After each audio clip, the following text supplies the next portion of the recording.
I can't even boot up the stream and not be insulted. I'm already being insulted. I just started stream.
What's up, guys?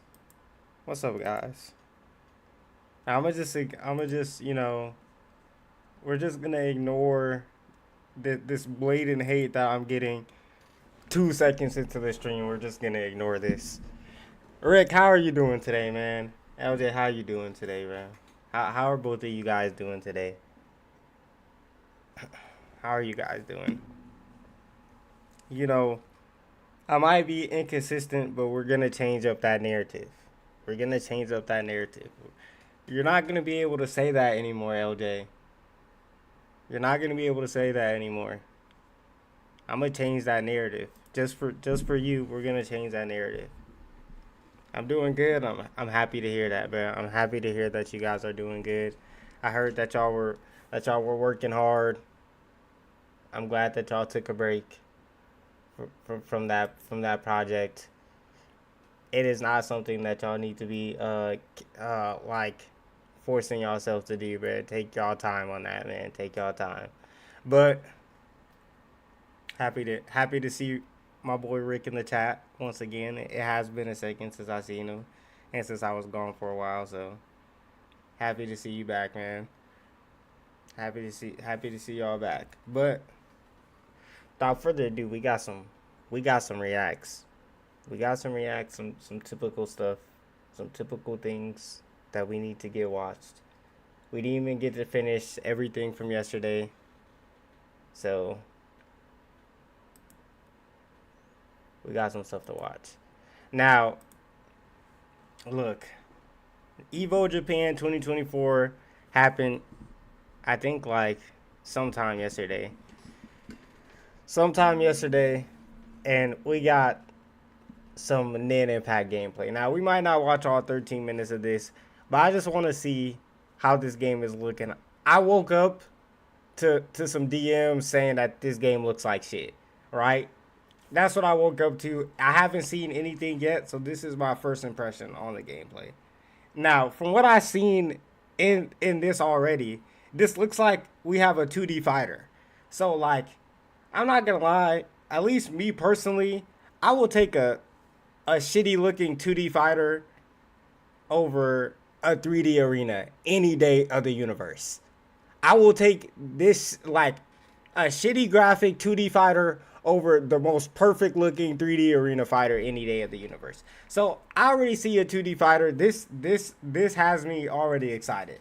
So, like, let's see what this gameplay talking about. I want to see, like, what is it? Do we got some, like, actual comp stuff? Like, I see a reversal on the screen, so we actually got some shit. It doesn't look like it's gonna be horrible. Let's see. Okay, combo. Hold on. We starting off the video with a 14 hit combo into a super. Okay. Graphic wise, like, it could be better. Obviously, it could be better graphic wise. Let me move this out the way. Let me move this up here for now. Obviously, it could be better graphic wise, of course. Like, it's like this will be like something I would see out of a PS3 game. Like, comparing it to the games that we're getting now, even comparing it to like a game like Fighters, Dragon Ball Fighters, this game looks horrible compared to Fighters. Hopefully, we get some graphic tunes and this looks a little bit better when it comes out. But I mean, if this is how it looks on release, I'm not mad at it, but, like, everybody's gonna want better. Obviously, you're gonna want better than this. Like,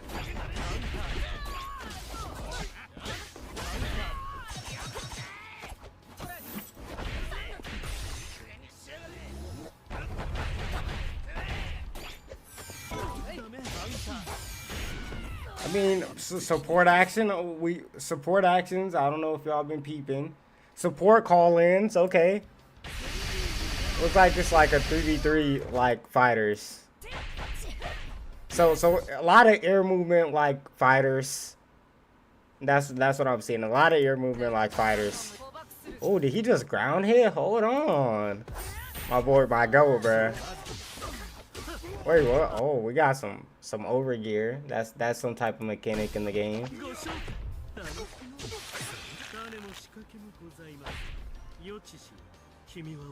I mean, from what I'm seeing, like, obviously graphic wise, this is just not it. Like, the graphics are utterly terrible, right? But in terms of fighting game wise, it looks like a good fighting game. I'm seeing good fighting game mechanics. I mean, I'm seeing good combo, like interesting combos. It looked like there's gonna be some air movement like Fighters. This looking like this could be a pretty competitive fighting game.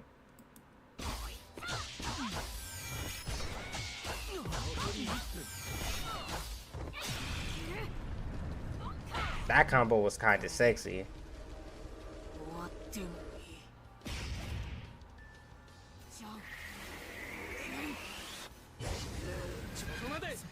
Yeah, it's like, bro, that super is just not it. Like, let's break this down, bro. This super is just not it. It's just not it, bro. It's just not it, bro. It literally is just not it. Like, you're comparing this super with other fighter games, it's just, it's not it.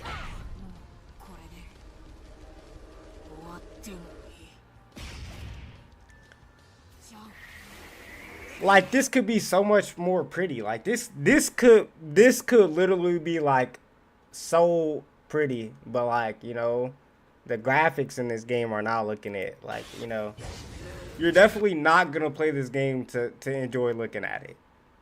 Absolutely not. Absolutely not.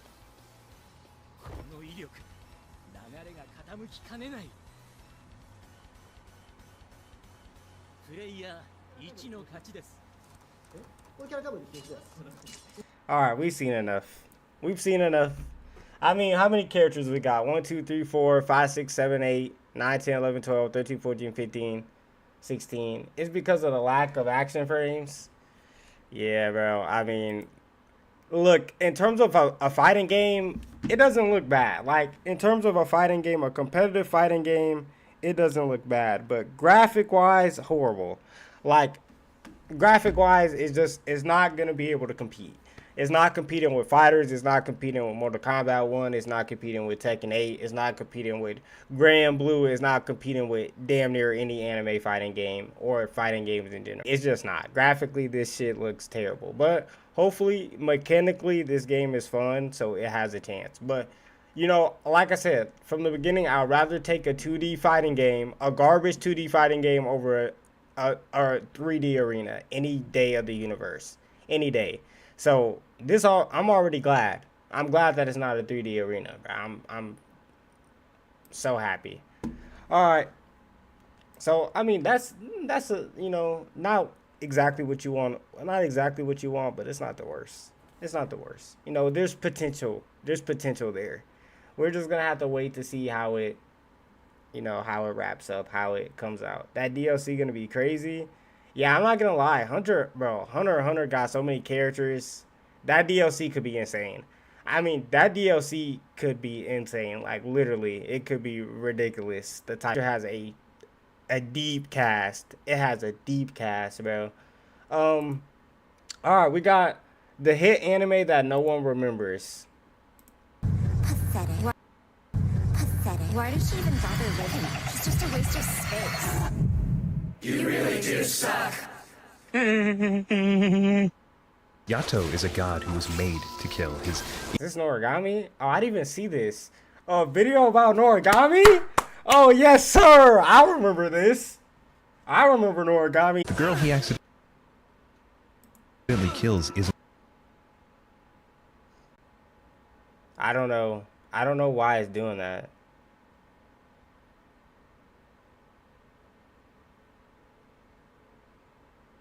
It's just disconnecting, bro. Like, it's dead ass disconnecting. Like, it's, I don't know why it's doing that.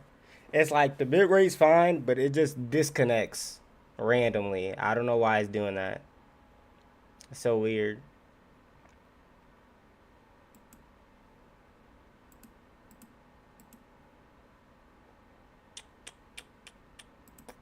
All right, well, I don't know. I'm gonna have to figure it out later. Doesn't like other girls. She likes boy things like burping and smoking weed. In the Joe Rogan podcast. Her name is Hiyori, and she should have died. Neither dead nor alive, Hiyori is forced to stick to Yato if she ever wants to be a normal human again. This girl's quirked up personality, the edgy death god main character, if you can follow this trail of tropes, they'll lead you to the same conclusion as I. This anime is the most early 2010 shit ever. I've had to take a step back lately. That dickhead anime snob that says all anime made after 1999 is bad. Is that me? Is that me, but for anime made after 2019? Because the vibes in the show are immaculate. There's something so nostalgic about the villains, the monster design, the power system. It feels like home. I'm 2 steps back now. Is this anime only entertaining to me because of nostalgia? Fuck no. Oftentimes, you'll look I back guess on your I'm getting favorites and spoiled realize how now. truly dated the You're actively watching this, or like you were planning to watch Origami. writing is. Countless people gas up Astro Boy, but when I watch it, I think, put some pants on, you slut. You said that I'm good enough. Grabbing my da-da-da. Think about such a nice. All that being said, I ripped through.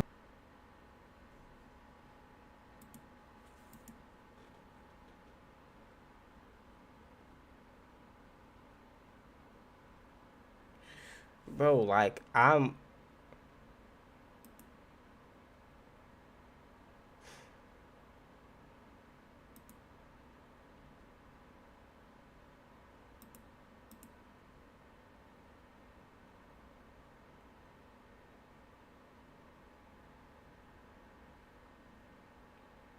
Bro, like, I'm lost, bro. I'm dead ass lost. I don't know why it keeps doing this.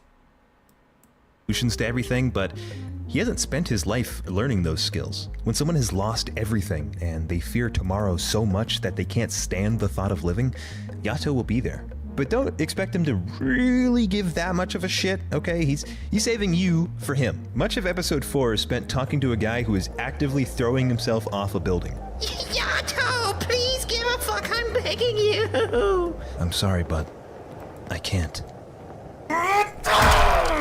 This blatant contrast between how you think he'll behave versus how he actually does puts that light bulb above your head. Oh, this guy's got a personality. I can't predict what he'll do. But this extends to all of the characters. Evil spirits called phantoms pour into the world, causing deceit, death, and robberies. Bro, I'm only streaming on 2 websites, bro. There's only 2 websites. Daily. The only way they can be killed is by using kind spirits called regalias. But what happens if there's no god to turn you into a regalia? I suppose you just sit, rot, and wait until it's your turn to become a phantom. Yato saves this young man from exactly that. If this were you, you would at least, wait before outing your more bitch-ass traits. Like, when I meet someone, I at least pretend to not be retarded for a little bit. This kid doesn't even do that. Take this. Go on. You've nothing to fear. I don't want a stinky tracksuit. What? Most definitely, this kid would be watching Karen compilations and taking blue dookies in real life. He is a bratty little kid. The show wanted me to hate him, but he's dead. He starts breaking things. He begins to steal, but viewer, it's annoying to see this kid be a brat, but if I were him, I don't know how differently I'd act. You can...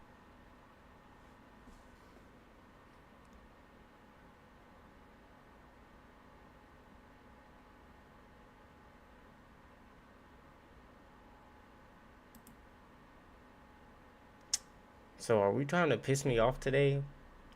Hine didn't even get to experience adulthood. He's forced to fight evil spirits and face his fears daily. I'd say he's justified in acting out. You might even see yourself in him. I mean, it's not like anyone can see me, right? So if I want something, I can just borrow it. Take it! That is crazy as fuck. It's just like me! Hey, Fuck, take you it. should know Who cares? better than that. What you're doing is no different than stealing. It's all unsure. I said I'm just borrowing it. I do wish the villains got this quality of writing. Most of the time, they'd be like, now I will cause evil and mischief because I am fucked up. I don't know about anyone else, but I could not take this guy seriously. I don't even know what the fuck he wants. I can't spoil this part of the show because I do not know what he is after. I'm pleased you've come.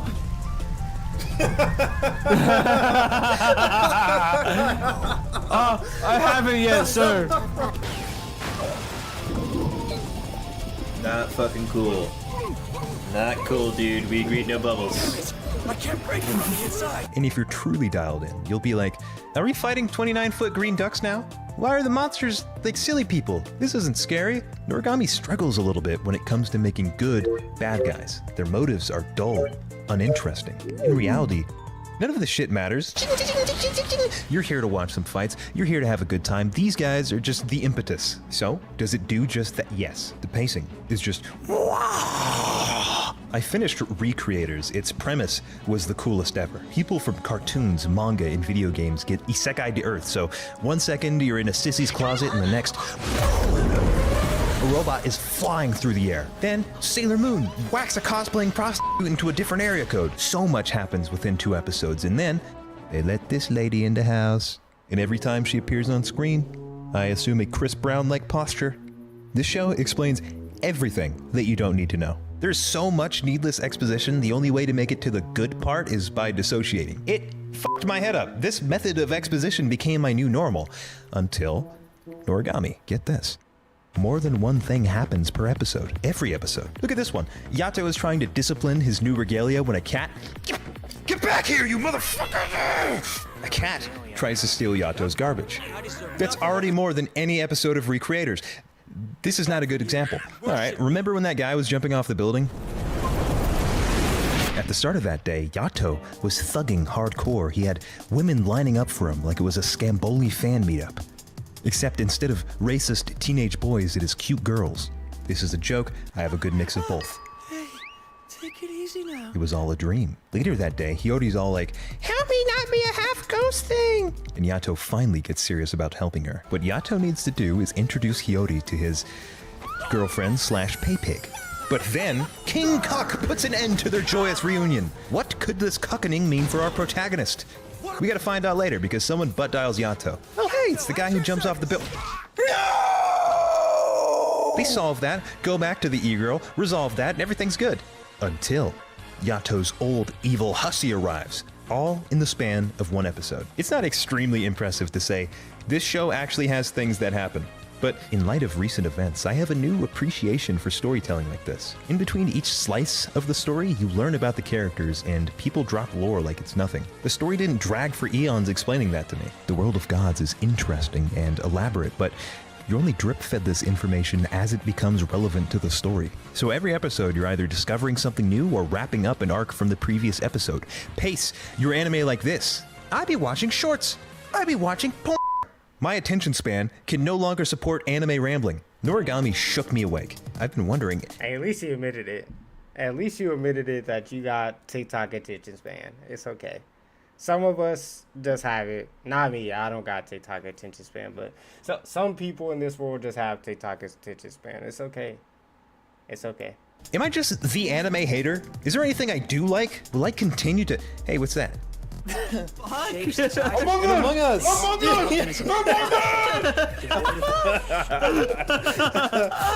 Oh, my baby! The villains felt contrived, but the ripples caused by them had such a real feeling. All of the main cast you can just get as people. The art, the action, what the fuck? Go watch it. 7.5 out of 10. It's not gonna change your life, but it's pure fun the whole way through. Subscribe. I do stuff like this when I can. And leave a comment. I reply to those. Yeah, Noragami's good. I mean, there's not really much you can say about Noragami. Like, it doesn't do anything, like, insane. Like, literally nothing. But it's very good. It's just very good, bro. It's just very good, bro. Very good. Alright. What is this thumbnail? We got the problem with fake fans. The fake fan epidemic has reached its boiling point, bro. All of a sudden, only girls are all secretly fans of anime, cartoons, whatever thing you like growing up. You know, it's not suspicious at all. Could it be possible that maybe they don't even like these things, but they realize the more they dress up as anime girls, video game characters, that guys will continue to toss money at them endlessly because for some reason that shit works. You would think, like, on a basis level, like, this woman's dressing up as characters that are known to be liked by guys. But I guess critical thinking isn't a skill that everybody has because this shit always works, bro. The minute a girl dresses up as a popular... If she didn't know Joe would cure TikTok attention span, believe me. Thanks for the follow, Tech Queen. Look, I just want to say, look, that thumbnail don't scare me. I just want to say, look, like, they not getting none of my money, but I am 10 times happier scrolling through Instagram and seeing a bad bitch in a cosplay. I'm just going to keep it a buck. Like, I'm scrolling through TikTok or scrolling through Instagram and I see a bad bitch in a cosplay, it puts a smile on my face. There's nothing better than that, man. Like, dead ass.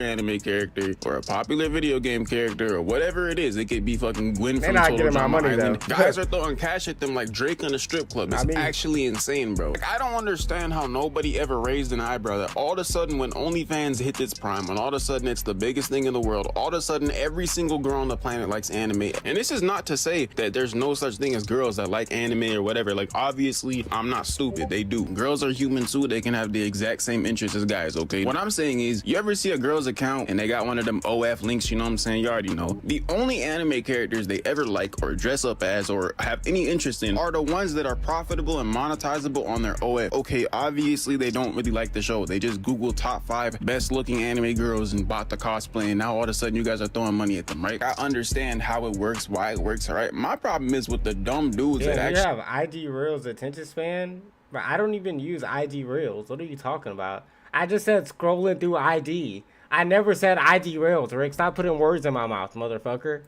believe they like these things. Like, I genuinely saw a comment like praising Violet Myers, saying how she'd be the perfect girlfriend because she likes anime. My brother, there's probably real girls that have your same interest. Violet Myers is a corn star, bro. Like, obviously maybe that's not the best choice for a girlfriend. Like, you ever have a close friend, bro, like you think they your boy and you go through their Instagram followers and it's all anime cosplay girls, but like those type of anime cosplay girls, bro? I don't knock what your interests are, my boy, but like, I hope you know that you're being used, bro. Again, this is not a knock at the girl. Look.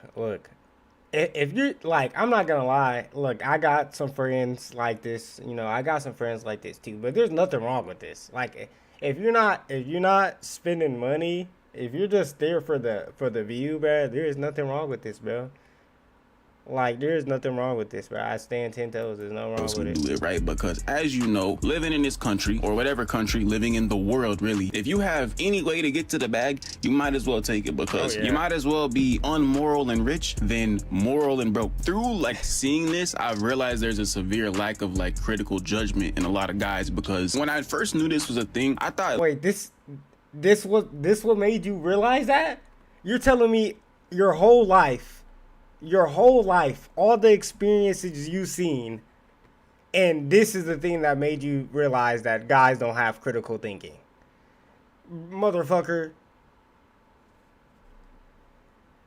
at least most guys knew they were just being used for their money but didn't care because they had to get one off, which is like, you know, all power to you. But I've seen so many comments genuinely being like, man, I wish girls like this lived in my city. This is a brain rot type edit, bro. Yeah, this is that, you know, this is that editing for them. Yeah, that's... I guess I'll just be lonely forever. Bro, I'm gonna be honest with you. Most women, like I said, have your same interests. Like, I guarantee you could meet pretty much any girl that at least has a very similar interest to you in the real world. By following and like giving money to these girls, you're not meeting your dream girl. They just know guys like you exist, and it's an easy way to get to the bag. Like, I'm not gonna lie, I'm not defending it, right? But I feel like this was always a thing. Become more popular, so it's more obvious. Like, I can go on Instagram right now and find a girl cosplaying in fucking 10 seconds. Like, dead ass. It's that quick. Whereas like maybe as like 5 years ago, it would have been harder to find. Dead ass. But like, this has always been the thing. We don't have critical thinking. Two men together are like two brain cells. Hey, bro, you're literally the stepping stones to them putting cash in their hand, okay? You're not like their imaginary internet boyfriend. Like, you're not gonna meet this girl, hold her hand, and skip across the lake together and, like, skip rocks and shit. Like, it's not gonna happen, bro. Realistically, if you did have a chance to sit down with them, you might realize you have literally nothing in common, okay? Just because she does Cindy Moon Silk cosplays on her TikTok and dresses up as the green M&M and does all these quirky things that you as a guy like, and you see that, does not mean that she's automatically your type. Realistically, the girls have the internet too. They see what you like. All they have to do is just pretend to like those things, and you'll give them a bag, and you'll do it every time because it literally works on every single dude. However, though, girls are not the only ones that do this, okay? But I seen this girl. She was in this same exact cosplay at LA Expo. I seen her at an anime convention. And they're not the only ones. A lot of guys do this on this very platform, bro. What I've realized is a lot of guys see a trend, see something jumping, popping, they'll jump on that, make a ton of videos about it, and then they'll jump ship whenever they think it's gonna fall off, okay? Like, bro, did you just wake up this year, bro? Like, niggas have been doing this shit for decades, bro.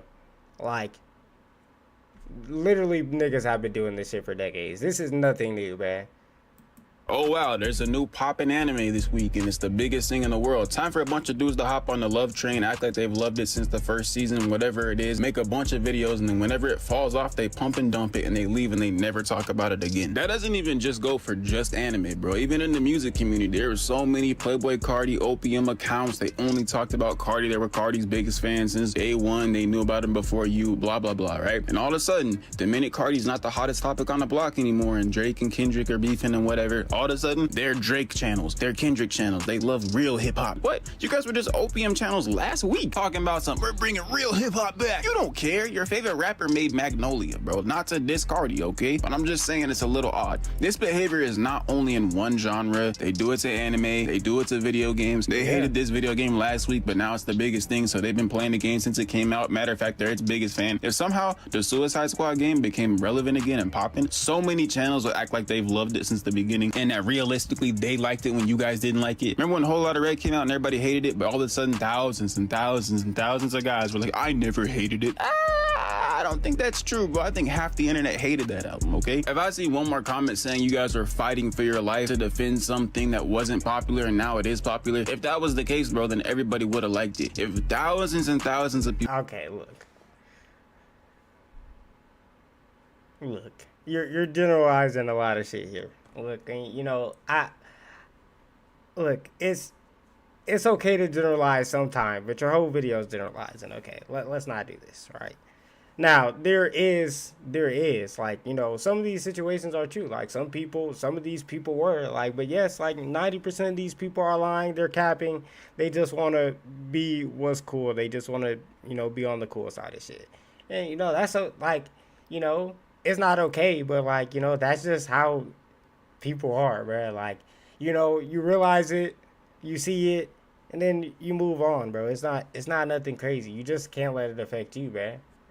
You can't let it. People are fighting for their life to defend something that gets trashed. Most likely, it wasn't getting trashed because everybody liked it. The only fan base that I've seen have to genuinely defend their thing against the entire world is My Hero fans, bro. And honestly, I feel for some of y'all. I made a video making fun of Midoriya a while ago, and so many of y'all in my comments with boxing gloves. I respect it though. At least y'all standing up for something. So many of these new fake fans act like they liked it. See me, I'm not gonna hold you guys. All right, I'm not gonna act like I liked My Hero, even if it became better later on. I'm not gonna act like I liked it. I hated it when it first came out. You know what I'm saying? Okay, see, and now you're doing the exact same thing that you're doing the exact same thing that you're making a video about, right? You're trying to be cool right now, bro. No, niggas did not hate My Hero when it first came out. Season 1 of My Hero, you know you did not hate no My Hero Academia. You know you did not hate My Hero Academia after that first season. Why are you on the internet capping? Because you know that My Hero Academia is considered to be trash, and it's the cool thing to call it trash, bro. It's the cool thing to do that. So you know what you're doing, bro. You just made this whole video criticizing people on doing it, and then you do the exact same thing. Because you did not think My Hero Academia was trash after season 1, bro. Stop it. I'm saying I'm not gonna sit here and act like I like something just because it's popular. But a lot of y'all apparently don't have backbone. You guys jump ship whenever something becomes the newest, biggest thing. This is why I have to say the fake fan epidemic is getting out of hand. Because what's gonna happen between both of the things that I mentioned, right? What's gonna happen with guys jumping ship and acting like they like every single new thing is real criticism is gonna go out the window because nobody. Real criticism is gonna go out the window? Nigga, real criticism was out the window 4 years ago. As soon as anime got popular, real criticism was out the window.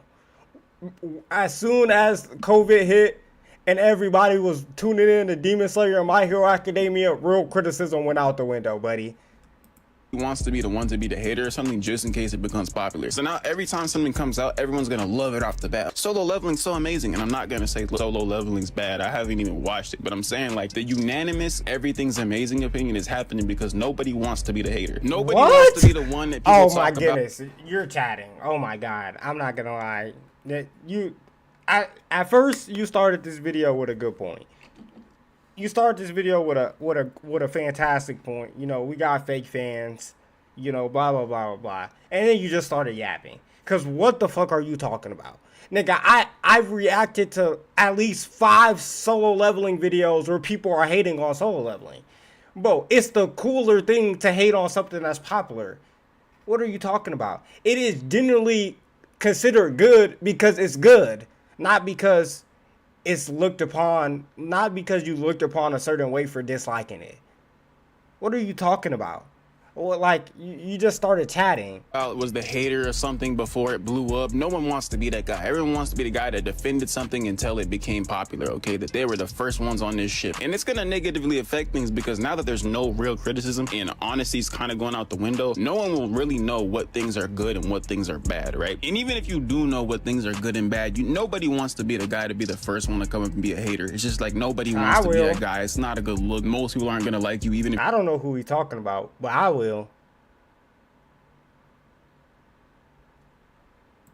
If you're right, you can criticize the most popular game from fake fans and all of a sudden everybody's gonna hate you. You're gonna have like darts being thrown at your face in their house and shit. It's just not a good look, right? But on the opposite end, as far as like the girls with OFs go, like using anime and video games to sell their OS, what I think is gonna happen is most guys are gonna take that out on all women, right? Guys aren't gonna be able to tell which girls are lying and which girls are telling the truth. So it's gonna start with guys openly attacking girls, right?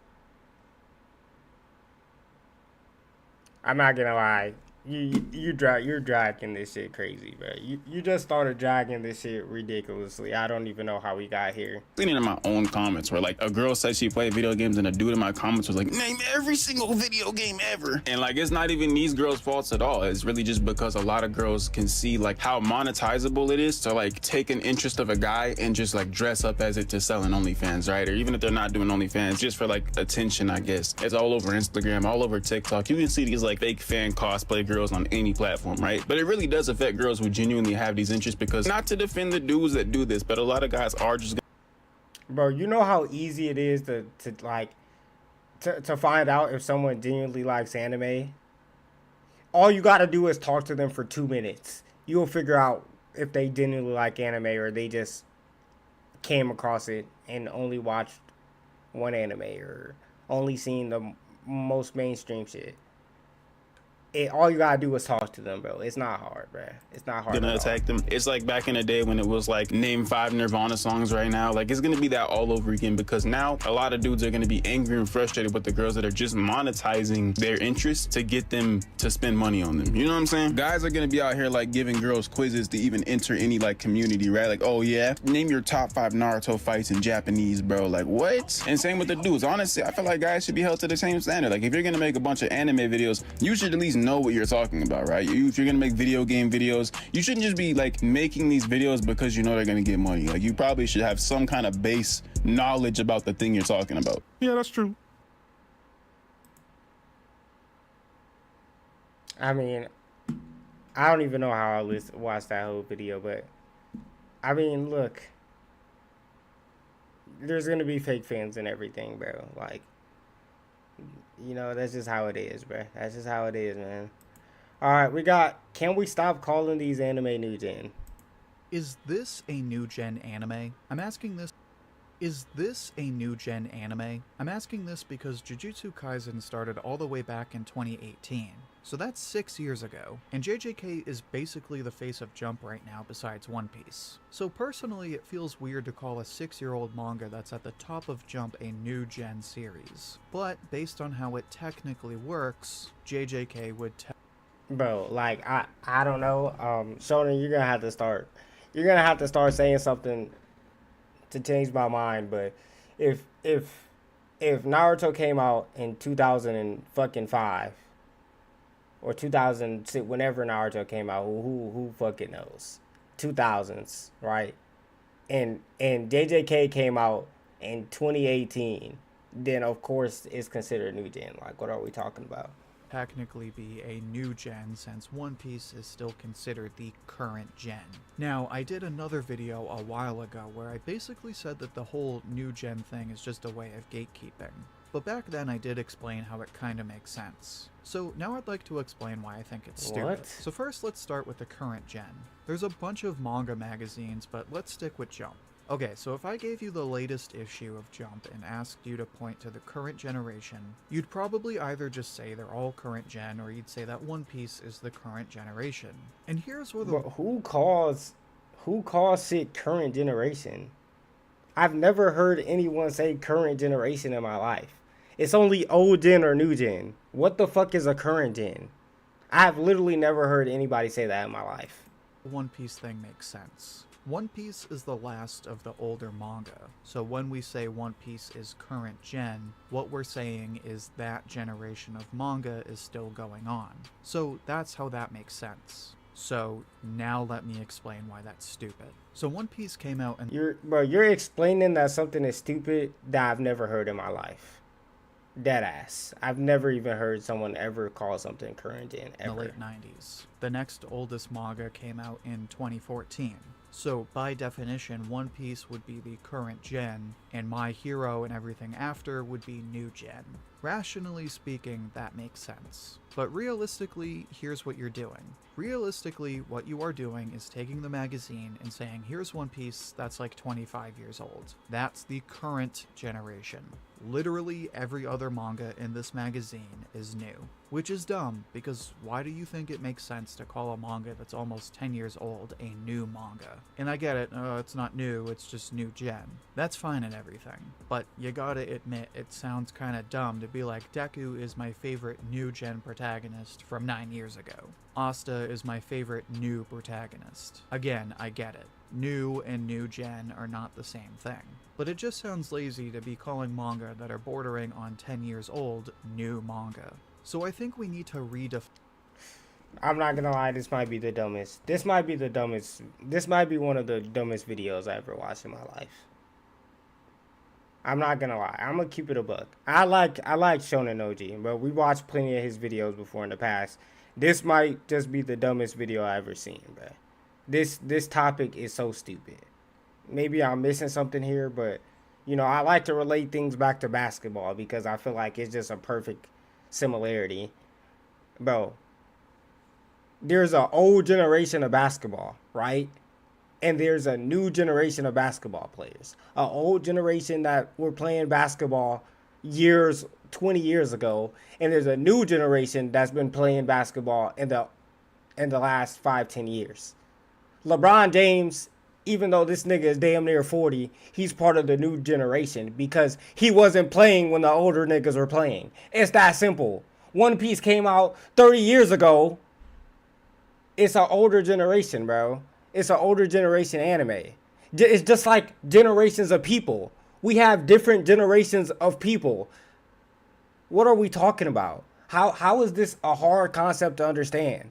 There is motherfuckers that are 60 years old, right? That are still living on this planet, but when were they born? In an older generation. We don't call them millennials because they were born 60 years ago. How is this is the dumbest shit I ever heard in my life, bro. Find what we consider new gen. And to do that, we need to reconsider what we consider the current gen. But before I get into that, make sure to like the video if you're enjoying it so far. It's the easiest way to support the channel, and it helps spread the video to other viewers like you. Okay, so let's take another look at Jump. We have One Piece as the oldest. The next oldest after that would be My Hero and Black Clover. After that, we have Jujutsu Kaisen. Now, Jujutsu Kaisen is an interesting one because while it is newer than My Hero, it's got well over 200 chapters and already has 2 anime seasons and a movie. So I think that's kind of bordering on new-ish and kind of current. By that logic, I would say anything that came out around the same time as My Hero and Black Clover would be the current gen. I don't know what a perfect cutoff would be for what makes something current gen versus new gen, but I would argue that once you're like JJK and you're over 200 chapters, it's safe to say you're not that new anymore. And just in my personal experience, here's why I'm pretty confident in calling My Hero the current gen. If you go into a bookstore or the comic book store, you will see little kids getting the classics like One Piece or Naruto. But you know what else they're getting into? My Hero Academia. You can see younger kids watching the new seasons and wearing Todoroki t-shirts. So if you have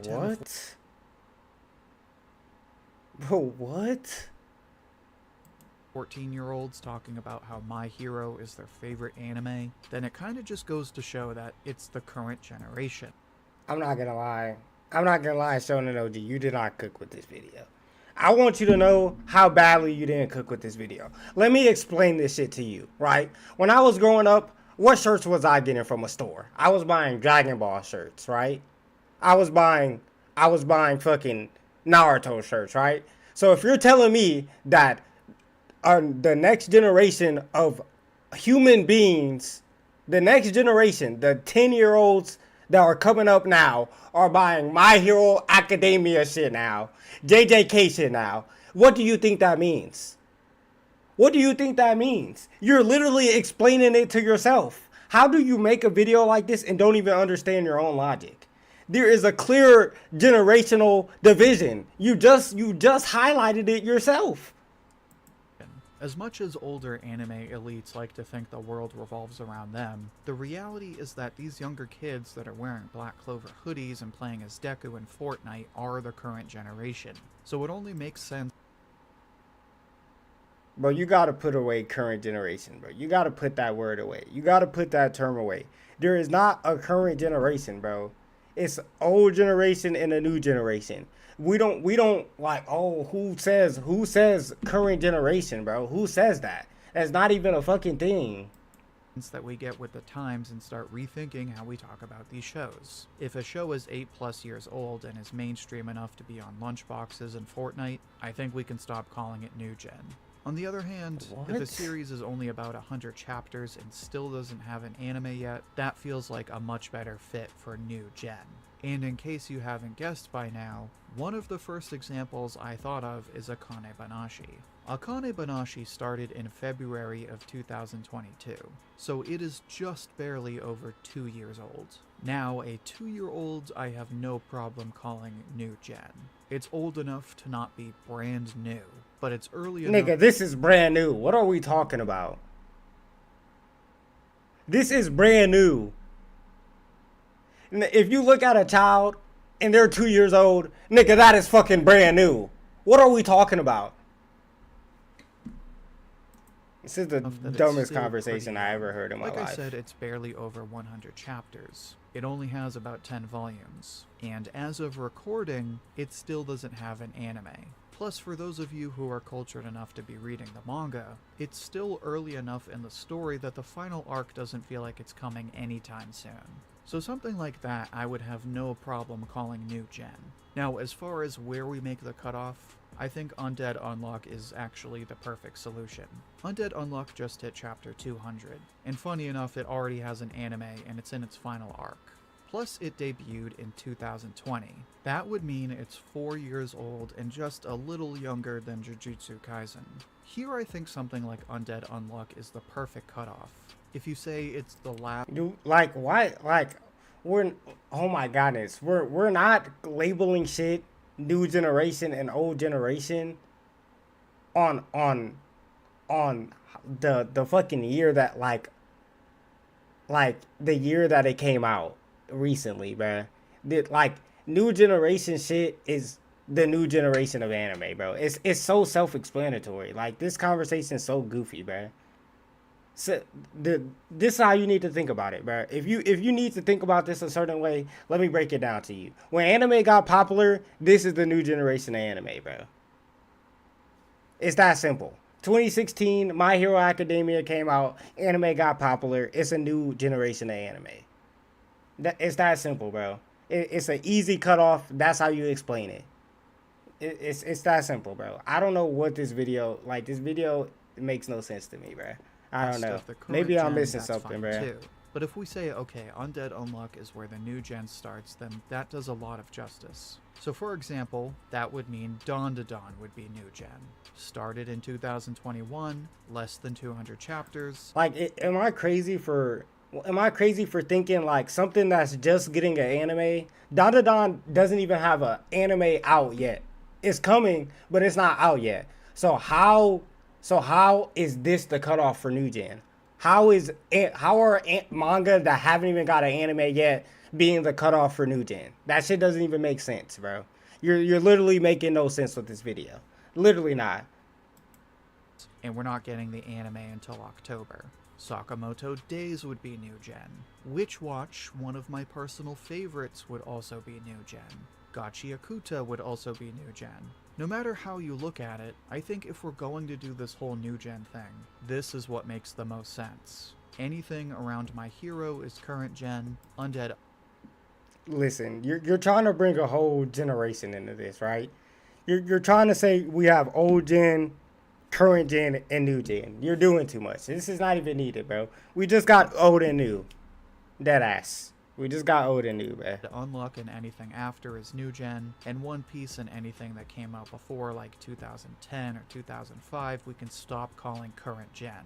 But on that Yeah, note, who the fuck was calling this shit current gen anyway? Who was doing that? What universe is this motherfucker in? I would also like to put out there that I really don't like talking about anime this way, for a couple of reasons. First off, like I said in my other video, I think all this does is help people gatekeep. Like, people put shows into these boxes, and then they just assume that the older stuff is better when there's a lot of new manga that make older manga look like doggy doo-doo. Now, for the other thing, I gotta give credit to my guy Nox. He actually inspired this whole video. Again, I've already talked about this before, but when he listed all these manga, I was like, yeah, this current gen thing needs to die. But the other reason I don't like doing this is because of replies like this. Nox put all these great new manga, and this dummy had the gall to ask, where are Asta, Deku, and Luffy? Like, shut up, bro. My guy is trying to talk about these cool manga that came out in the last 2 or 3 years, and you're still stuck on the same manga. It just goes to show that people who constantly use the new gen or current gen thing are either A, brainless, B, attention-seeking bots, or C, all of the above. In any event, I'm not gonna lie, you just haven't cooked for me. 8 minutes of a video, you haven't cooked one part. I'm not gonna lie, you just tried to justify this whole video by showing me one dead ass dumbass motherfucker on Twitter.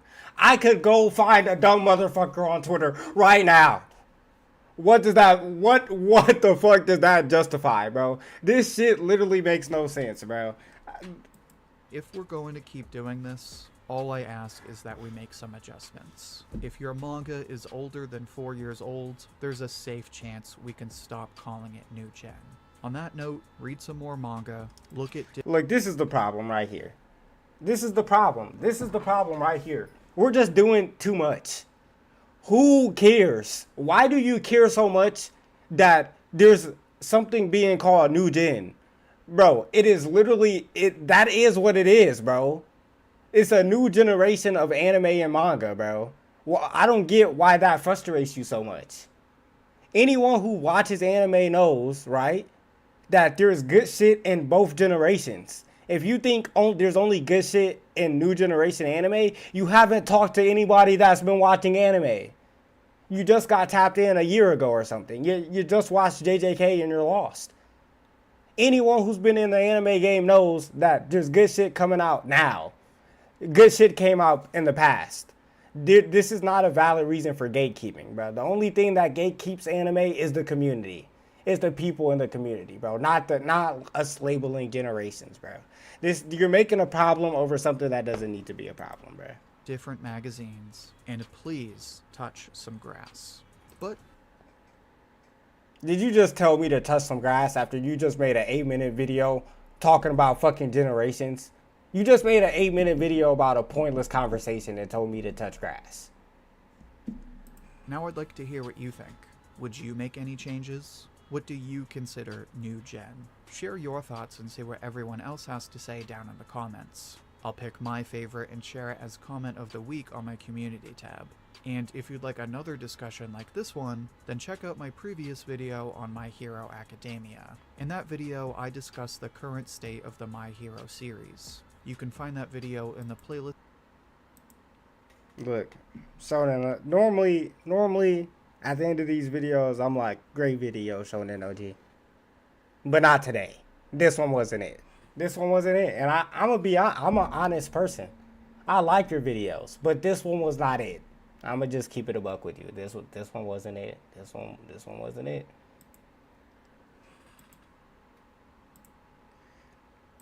We got Solo Leveling is all style, no story. I remember picking up Solo Leveling's manhwa pretty long.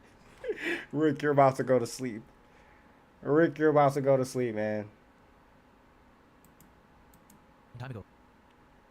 since it would always be on the front page of r/manga. I'd see hundreds of users clamoring over this manhwa, and at first glance, I understood why. Chapters came out consistently, and the art was simply out of this world, not just for a manhwa, but in general. Fights were drawn really well, and the main character seemingly had shadow-related powers, which is always cool, so I decided to give Solo Leveling a shot. I binged the manhwa, and through that process, I found myself waiting with each coming chapter. Waiting for what, exactly? Something of substance. Something that wasn't just some edgy guy who's obsessed with being strong, taking down monsters with ease, and a bland world filled with nothing burger characters. But that something never came, and it left me feeling disappointed, wondering how legendary Solo Leveling could be if it had actual writing in it, especially considering how it completely nailed the combat aspect visually. I heard later on that there was a web novel for Solo Leveling that indeed had some of this substance I desired, and when I heard about Solo Leveling's anime, I wondered if that substance would be added into it. I hope that Solo Leveling could win me over with its anime adaptation and would combine good character writing and world building with the insane fights it already had to create something truly special and live up to the hype that surrounded it. Honestly, it did win me over, but I still feel really conflicted about Solo Leveling. Even though the anime did an excellent job adapting the action and making it feel really fluid and honestly mind-blowing at times, the story itself felt very, very flat, and it left me frustrated. Still, there were improvements made in general, so let's start with the good when it comes to Solo Leveling. Also, this is just my opinion. If you enjoy Solo Leveling, here we go. Here we go. Here we go. This is just my opinion. A lot of success internationally already, with future seasons promised, so my single opinion won't bring the downfall of Solo Leveling or anything goofy like that. I may have plenty of complaints, but don't let me completely sway your opinion if you truly love Solo Leveling. Solo Leveling's first 2 episodes are really good and serve as a great introduction for the series by establishing stakes well and immediately showing the spectacle of battle within the anime. The story takes place in a world where 10 years ago, a series of gates containing magic beasts appeared. People awakened abilities to fight these beasts and are called hunters, placed in classes S to E. Once these abilities are awakened, no amount of individual effort can result in someone hopping classes, so the structure is pretty rigid. These magic beasts drop valuable materials that can be used for completely clean energy, so it's natural that hunters, especially skilled ones, are hot commodities since they can retrieve these materials on a regular basis. Gates open in different locations all the time, and if they aren't dealt with, the beasts within will trespass into our world, which is pretty bad news for anyone with a 9 to 5 because traffic's gonna stay fucked up if there's giant monster centipedes crowding the interstate. Among these hunters is one Sung Jin Woo, an E-class hunter known to be the weakest in humanity. This man is a bona fide scrub. He can't hunt,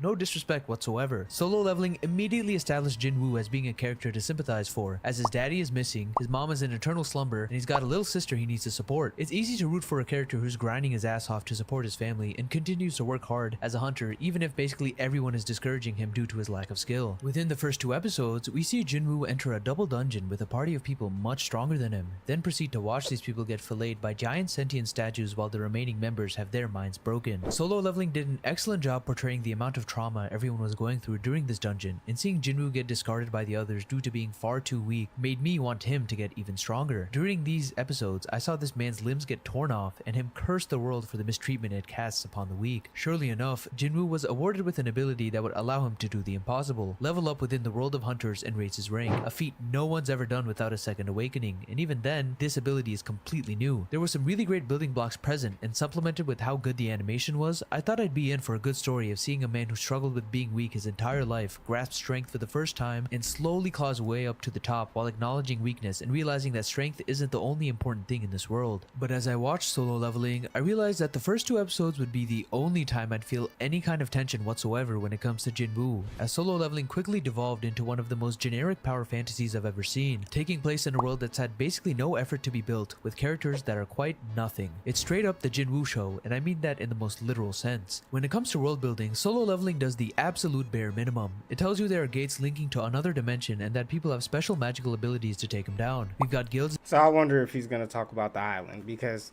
the island is damn near the world building that you're looking for.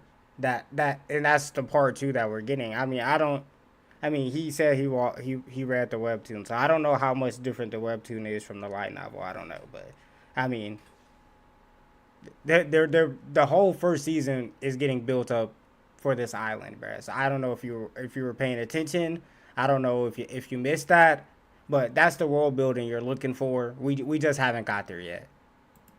that recruit strong hunters and a ranking system for both hunters and the raids they go on. And that's about it. It genuinely feels like some generic fantasy dungeon was plopped into a modern setting, and as viewers, we just have to accept it as it is. It does make some effort by showing the viewers who runs these guilds, but doesn't give me a single reason to care at all, and they've somehow left no impact on me despite supposedly being the peaks of this world when it comes to hunters. There's some tidbits here and there, like the condition Jinwoo's mother has that's caused her to be put into eternal slumber due to mana exposure, and there's the mention of other countries too, but none of this really makes the world feel alive at all, and more of just a vessel for Jinwoo to fight and level up in. Worldbuilding can be fixed later on though, especially if there are compelling characters within the story that can provide more lore on the world through their unique experiences and insights gathered by exploring the gates within it. No one's really expecting full lore dumps within the first couple of episodes explaining everything, so you could just tell me to be patient and hope for more with the cast of characters themselves. Which brings me to the cast of Solo Leveling. I don't want to say they suck. That would imply there are actual characters in the story that are written in a way that is antithetical to the core idea of their character, which would in turn be bad writing. But in Solo Leveling, the characters just straight up don't have writing. There are no characters apart from Jinwoo, at least any interesting ones in season 1 that I should care about. You might be saying, what are you talking about? There's a character right there, and there, and there. There's characters everywhere. Are you blind? Sure, the characters might exist, but what is their character? I'm not someone who's usually bad with names, but the character... I mean,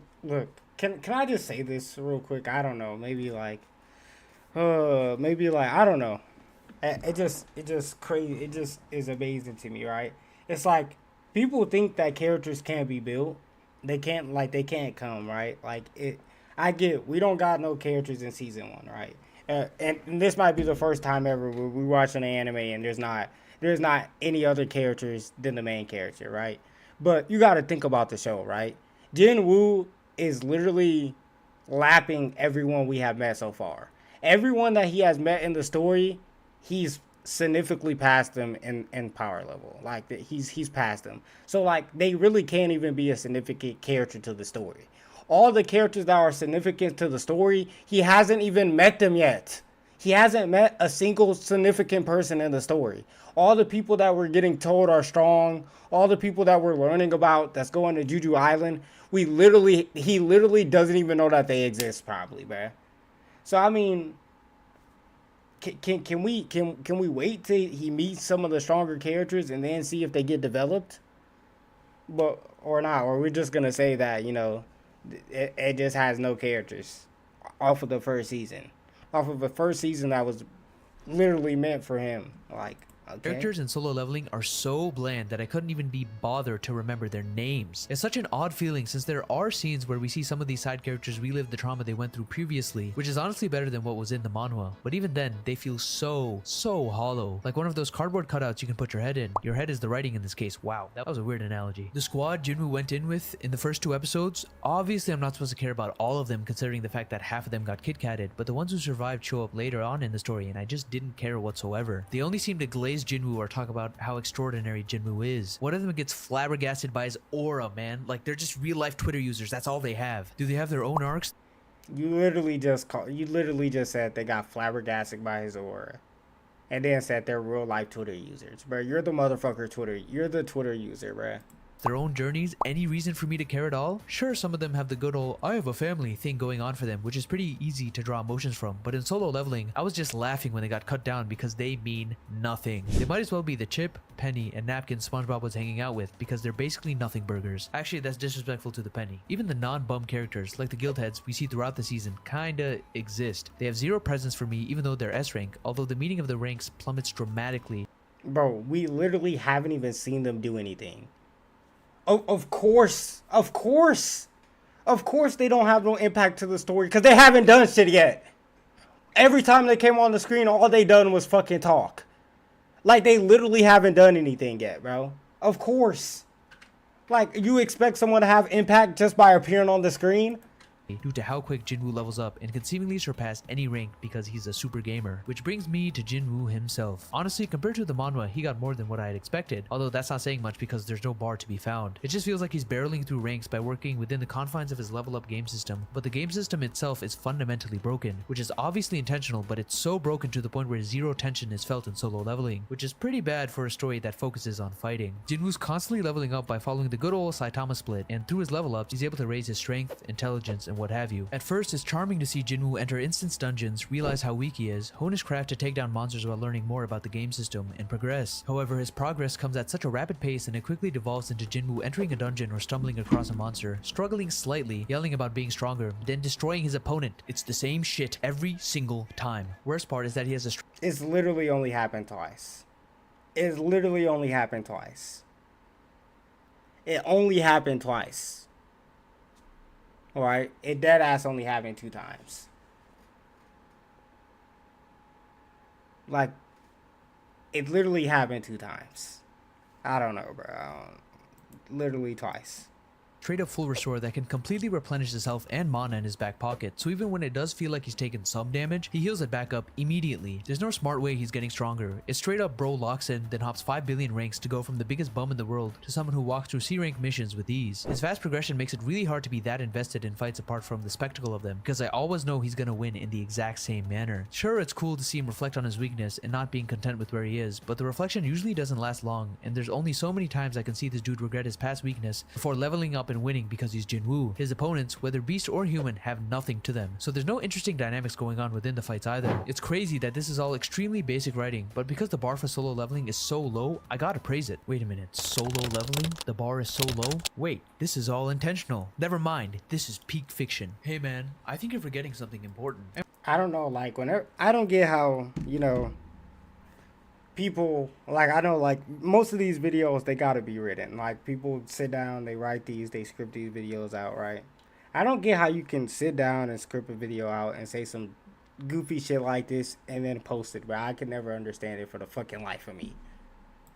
And what's that? You're not even enjoying how good the fights look. If you stop bitching for half a second and looked at the insane animation solo leveling has that is objectively cool as hell, you'd understand why so many people like it. It's hard to enjoy the fighting if the writing is shit. Not everything is about writing. Look at this. Bro is literally squaring up against a red armored knight with crazy choreography, and he can summon the shadows of his foes. Is that not cool? I mean, I guess, but listen, solo leveling knows what it is. It's not some masterpiece in writing, and don't ever expect it to be, but you're being too harsh on it. Sure, the characters might suck now, but there's hints scattered throughout the season that hint to future developments. Yeah, but this is solo leveling though. That's true, but the fights. Above all else, solo leveling follows the rule. And which rule is that? The rule of cool. Maybe I am deeping solo leveling too much. Industry veteran Shunsuke Nakashige and Studio A1 did an amazing job adapting solo leveling, and writing it off as bad because the writing itself is subpar isn't fair to all the work they put into this anime. Plus, it's supplemented with Hiroyuki Sawano's music too. It's everything a fan could ask for from an adaptation. Sure, the writing isn't the best, but not everything's perfect, and solo leveling doesn't need to be that deep. As long as it keeps providing the spectacle of battle everyone is tuning in for, then what else matters? As long as the viewers are having fun, this anime is a success. And deep down, I had fun too watching all the fights. Solo leveling is such a unique case of an anime adaptation overshadowing all the flaws present in order to make it enjoyable for even someone like me. It truly is the perfect mid. All right, Rick, man. Good night, man. I can't even blame you after that video, bro. I can't even blame you, bro. This shit is getting wicked, bro. This shit is getting ridiculous. This shit is getting like out of hand, bro. This shit is it just doesn't make sense. It literally doesn't make sense. Like I don't even got words for these videos that I'm watching, bruh. Like, I literally don't got words. I need like something good, bro. I need a good video. Like, I need a good video real quick.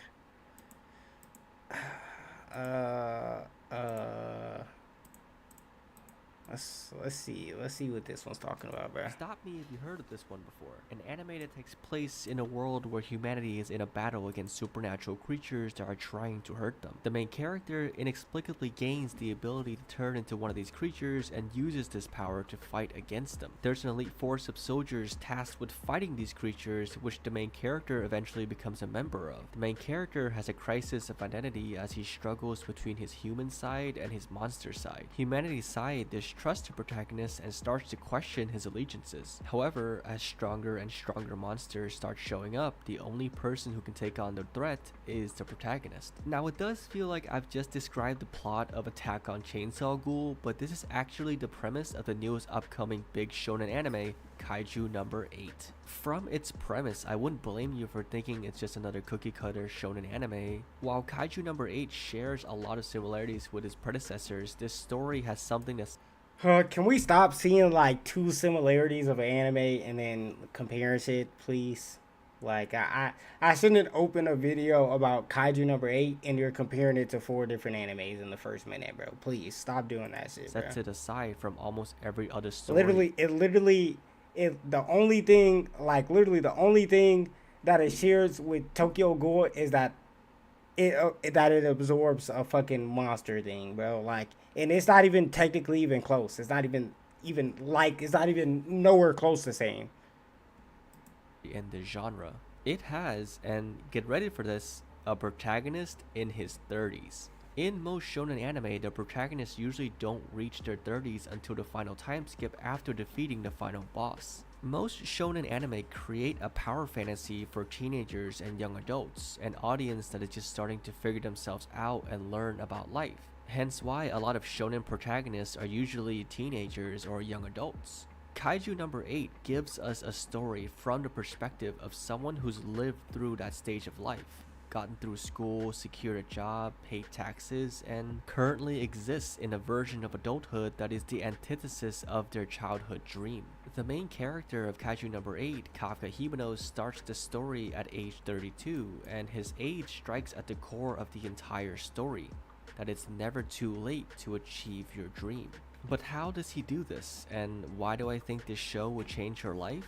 Well, that's what this video is going to be breaking down. So without further ado, grab your combat suits and choke down your mini Kaiju Happy Meals as we explore the deeper themes behind Kaiju number 8.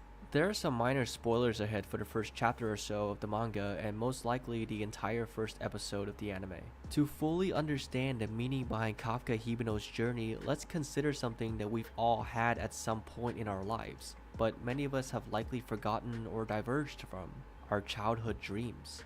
Whether it's wanting to be an astronaut or a firefighter or a doctor, everyone has had aspirations of what they wanted to be when they grew up. Some people, through having the right motivations, resources, and experiences, are lucky enough to have achieved those childhood goals. Many others, however, are hit with a strong dose of reality and have to let go of those dreams that they were so fond of since they were children.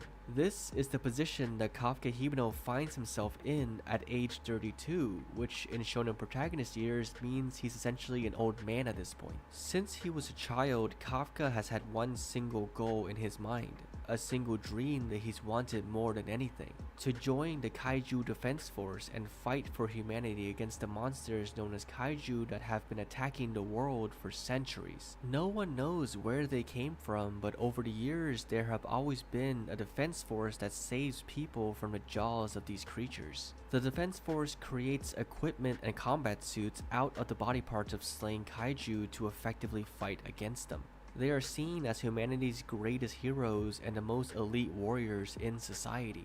Hibino isn't alone in having this dream, as his childhood best friend Mina Ashiro shares the same aspiration. After witnessing the destruction of their home by Kaiju, both Kafka and Mina promised each other that they both join the Kaiju Defense Force and take out Kaiju side by side. Kafka's motivation drove him to try to enroll in the Kaiju Defense Force. It then drove him to try again, and again, and again, and again and again, ad nauseum. Kafka spent years trying to join the defense force over and over again without any success. And then it was as if he blinked and he was no longer a bright-eyed, ambitious child with a big dream. But now he was an adult in a single-bedroom apartment surrounded by empty beer cans, watching the news and seeing people living his dream of saving the world from Kaiju. It's alright though, since he's still contributing to the fight against Kaiju by being part of the team that cleans up the remains of Kaiju after battles. This job, while it's an important part of society, is an unglamorous echo of the original dream he's had since he was a child. Instead of being one of the heroes who takes down the Kaiju and protects the world,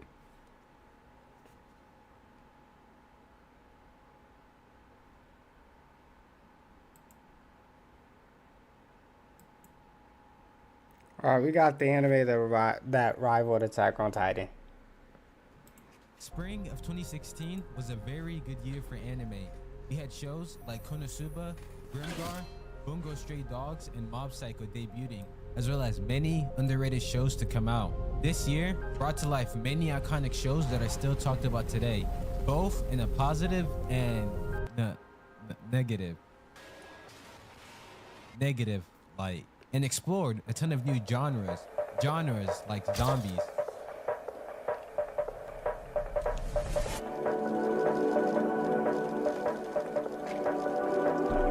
Boy, got that Donnie Star editing.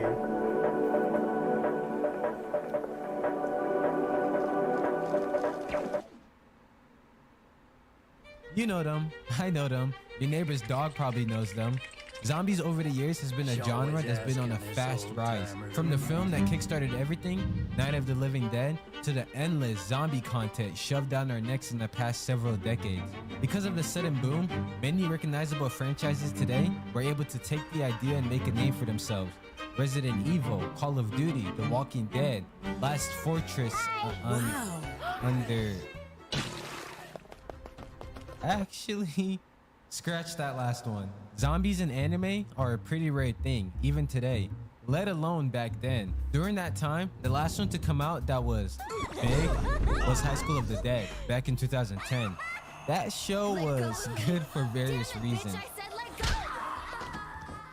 But it wasn't until 6 years later that some company you may or may not have heard of decided to come up with an anime original, incorporating the aesthetics of steampunk, samurais, and of course, Konari, zombies. whatever this was called. But wait. We're not ready for this yet. If you watched this show back then, chances are you were in one of two crowds. A, you either liked this show and praised it for what it tried to achieve within the space, or B, you completely despised and hated this anime.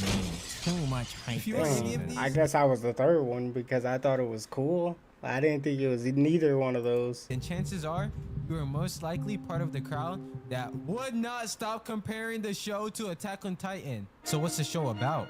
How is it that this 12-episode anime constantly gets compared to Attack on Titan? And is it really as bad as people point it out to be?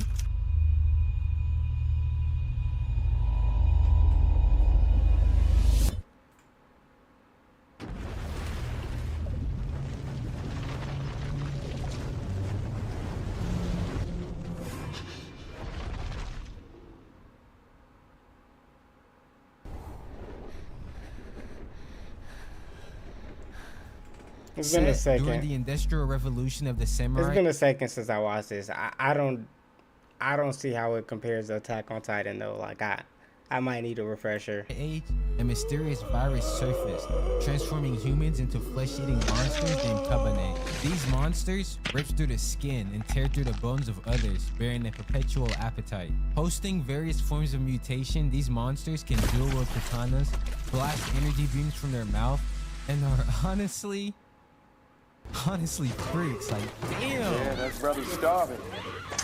Only the most fortified civilization has survived so far, creating massive walls to separate themselves from the outside world. I mean, no, not really, LJ, man. Said part of the schedule, right? It's one of the reasons why I wasn't streaming for a while. My schedule is early morning. I can't do shit in the early morning no more, bruh. Can't do shit around that time no more, man. I mean, I could stream later, but I can't stream no earlier, bro. It's fried, bro. Bro, the only way into these walls and into these villages is by a heavily armed train, carrying thousands of citizens and supplies across the country, and are built and maintained by everyday people. People such as the main character of this story. Ikuma is such a nerd, but in a good way. Ikuma is all too familiar with Kabane and has a deep hatred for them. There isn't a minute that goes by where he's not thinking of ways to be able to fight against them, even going as far as creating a weapon that's strong enough to penetrate through their thick skin. Nightfall arrives, bringing the Fusang Fortress.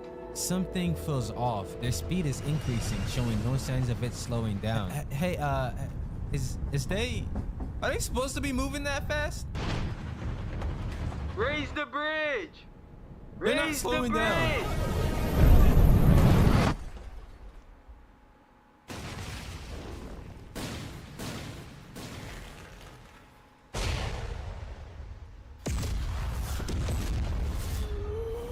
I remember this shit.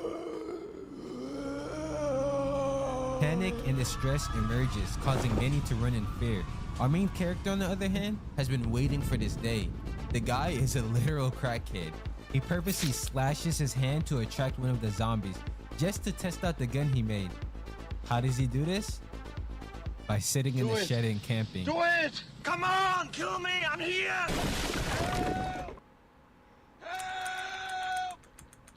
Help me! Wow, he actually killed him.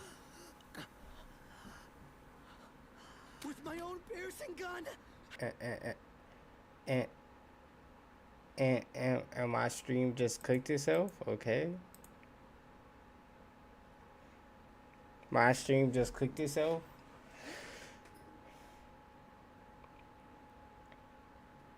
Can you stream around 7 p.m.?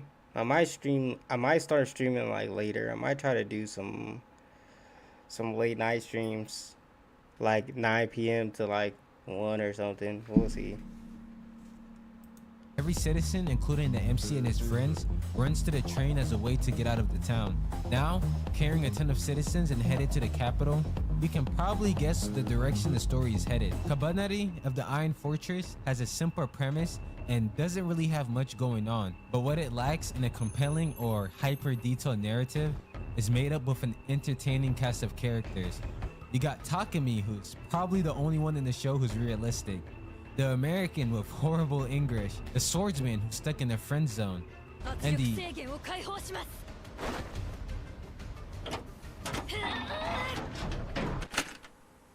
She's my favorite character. The world and tone of this anime is dark and tragic.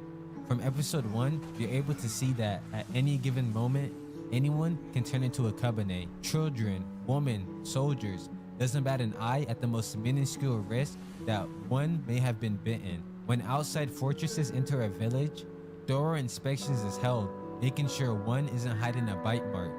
But in the off chance you were,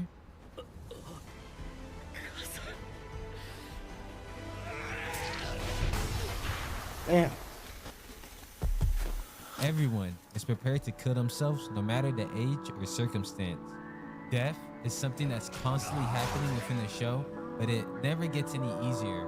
There's moments of breathers that remind you these characters are just humans. People with dreams, aspirations, have family and loved ones, and are all desperately trying to survive with the cards they've been dealt with. I think my favorite scenes within the anime is seeing everything take a step back and watching the more human side of the show. Watching them take a break from their traveling to pay respect to the fallen ones, or seeing the other battles the people from the fortress that can't physically fight go through, are the moments that I found to be the highlight of the series. That and the damn fight sequences. With I a don't show remember that that. takes multiple I different don't remember no crazy fight sequences in this anime though. aesthetics, Maybe I that just being samurai, wasn't paying attention. steampunk, and zombies.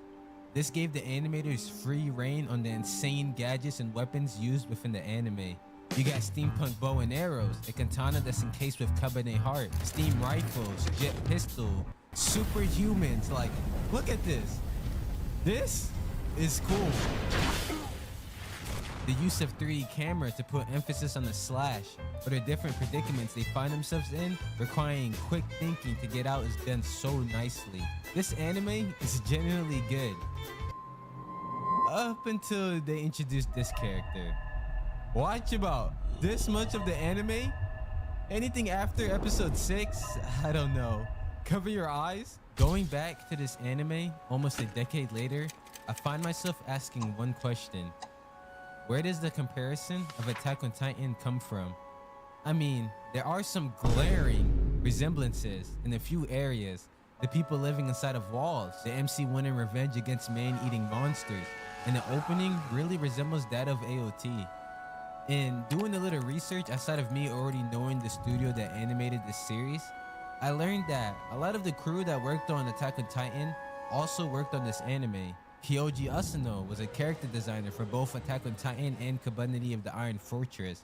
Harufumi Imai and Takamo Ebisu are both animation directors who also worked on both series. Same with the musical element. Again, helped compose the OST and iconic songs you hear throughout the anime. One of the distinctive things about AOT is seeing the use of 3D environment and paired with 2D animation.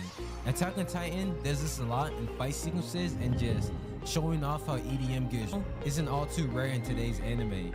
But Community of the Iron Fortress also uses this style a lot for their fight. I say all of this to say, is this anime a copycat of Attack on Titan? Well, yes and no. They both share similar premises and themes, but the executions are entirely different. No one goes into the show expecting some thought-provoking. Yeah, no. Your late nights, my early morning. So if you start streaming at late at night, you'll cure my insomnia. Yeah, I might start switching it up. We'll see. We'll see.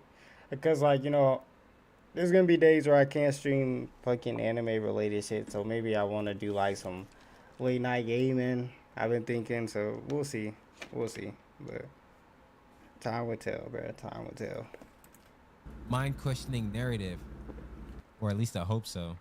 This show is just an anime with cool aesthetics and cool fight sequences. The plot is practically non-existent, but visually, it's an eye candy, drawing you in its alluring art style, paired with the OST and fight choreography. I praised the show for trying to do something different within the zombie genre at the time. I like the setting, the art is different, and from time to time, there are some pretty funny moments that I can appreciate. A few minutes later.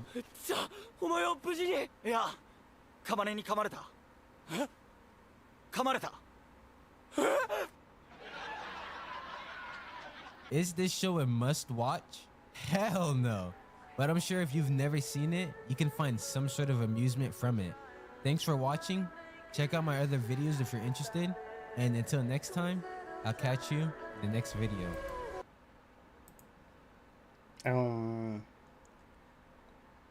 Cool video. Cool video, man. Cool video. Can man like romance stories? Oh, absolutely not. You know, no. No, absolutely not. You know, no.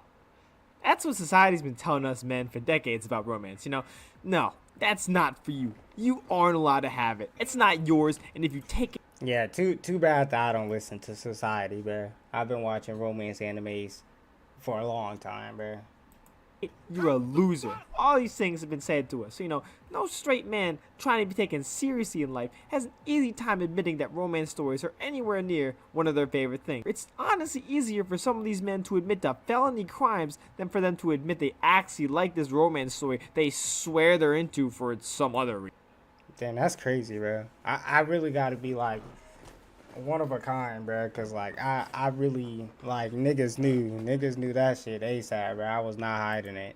But if you take a step back and look at how people see romance consuming men, their reluctance kind of makes sense. You know, there's like two ways you could really end up looking. You either end up looking like the sassy, zesty man talking about spilling tea and how a strong, attractive man did something to excite the for their viewers. But hey, you know what?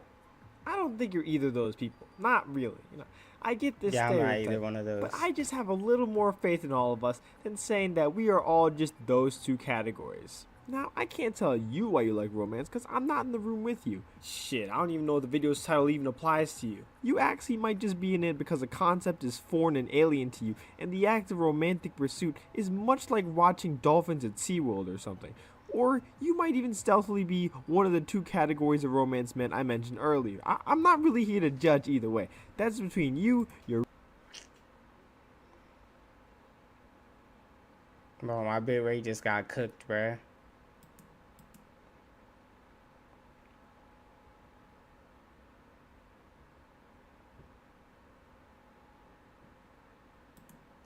What is going on today, bro? Today, I cannot get no breaks today.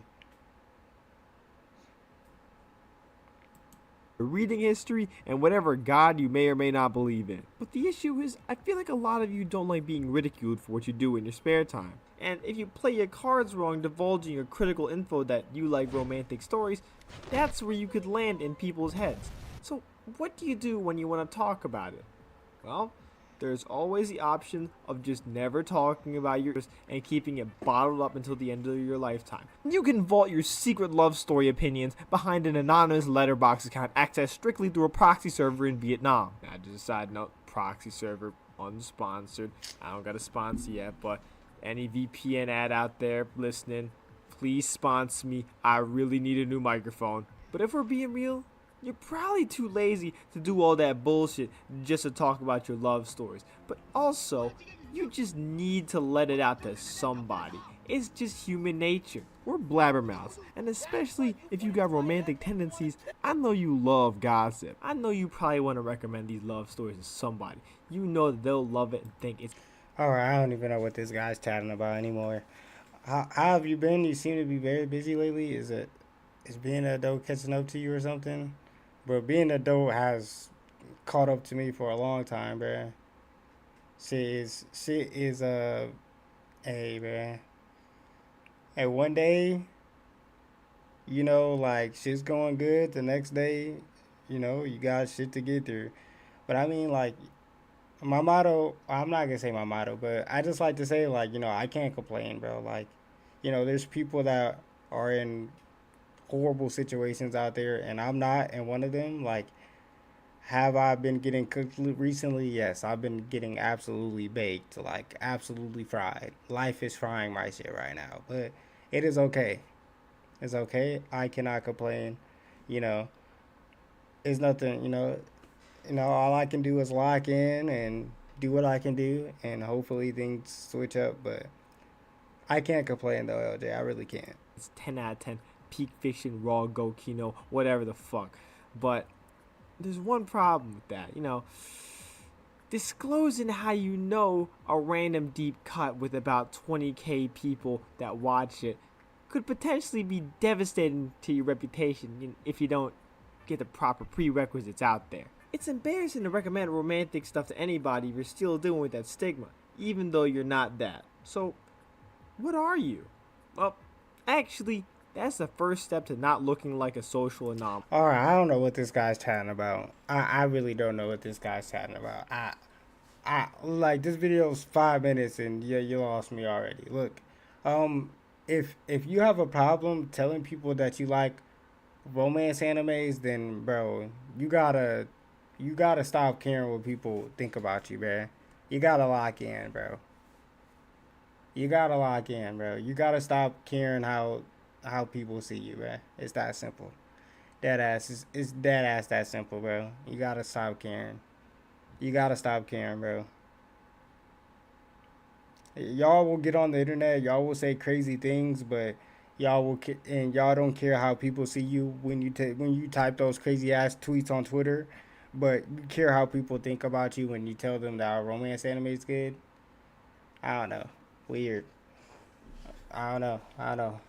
If people see you a certain type of way because you like romance animes, then like you just gotta deal with it, bro, and say fuck them, bro. Fuck them, bro. Who cares? Say fuck them, bro. Say fuck them. Who cares, bro? Simple, bro. Simple, bro. Look, I want some LJ. You know what a 3x3 is? Like an anime 3x3. I want to react. I want to see all my community's 3x3, bruh.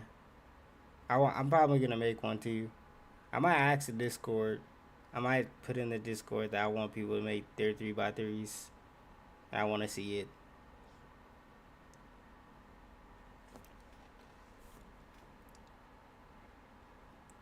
I want to see some anime 3x3s.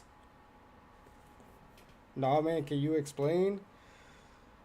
Basically, a 3x3 is like where you put. So basically, it's 9 anime, right? And there's 3 rows. So there's 3 anime, 3 anime, 3 anime, right? And most of the time, you don't put the anime by your favorites, right? You do it by like impact or like by like something that's not your favorite anime, right? So most people do it by like what series are the most impactful to you, or like or like maybe just like what series do you like the most, or what series do you think are the best. People like just give a like a specific thing, and then you just put your 3x3 like 3 anime in this 9 altogether.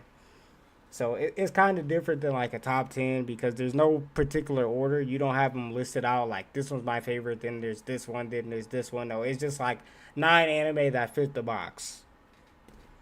That's what a 3x3 is.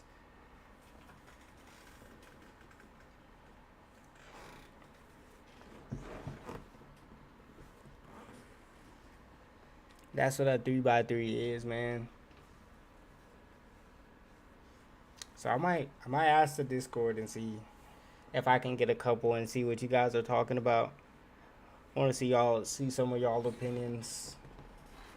3x3s. But yeah. Oh, I seen that one before. It would be cool, man. Yeah. Yeah, I mean it was like a popular thing people were doing in the past. But like it kind of fell off. I ain't really seeing nobody doing it recently. Haven't really seen anyone do it recently, and I'm always interested in some of y'all opinions. But yeah, I don't know, bro. My bitrate is fucking cooking my shit though. This shit has been cooking my shit all stream, bro. This shit's getting annoying. I don't know what it is. I don't know why it does this shit. So I feel like sometimes I don't have a problem. And then just it's random. I don't know. I could go like damn near hours without this shit happening, and then it just happens. I don't know. I can't explain this shit. Maybe it's just the time of day. I might have to switch it up because when I was streaming in the morning, I felt like it didn't really have this problem. So maybe like at night it might be better. At night it might be better, bruh. Who knows? At night it might be better, bro. But I think I do want to try streaming in the afternoon though. Maybe like tomorrow. Maybe tomorrow. I won't say today. Probably not today. Maybe, who knows? I would never say never, but I've been doing a lot of gaming, so I don't know. Maybe I might hit a late night stream on some gaming shit, bro. I've been playing Valorant, bro, and I fucking suck. I suck at Valorant, but I want to get better, so I've been playing some Valorant when I got the time, bro. That game is fucking hard. I don't know how people are so good at that fucking game. But then again, like, I'm also new to keyboard and mouse. So, like, I wouldn't say I'm new, but, like, I'm new. So, like, niggas got like years of mouse experience on that goddamn game, bro, and it really shows. Like it really shows how I be getting flicked on my head, bro. Play some old games, man. Old games, like what, bro? I'm not really like a old gamer, bro. Like I don't really like to play old shit or like single player shit. Like that type of shit bores me. That type of shit bores me, bro. That type of shit will put me to sleep, bro. I don't know. I'm just not a fan.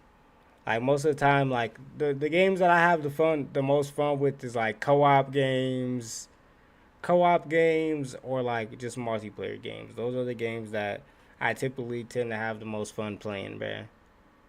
But if it's like, I mean, I can have fun playing a single player game if it's like super good, but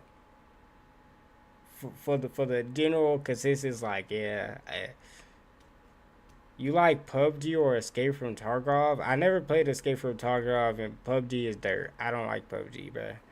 PUBG's dirt. I tried it. It's just not for me. I respect the people that play it, but hey, it's not for me, bro. Escape from Tarkov is like, I've seen gameplay on it. It didn't really pique my interest, but like it's not a bad game. I wouldn't say that it's bad. I just don't think like I would enjoy it that much.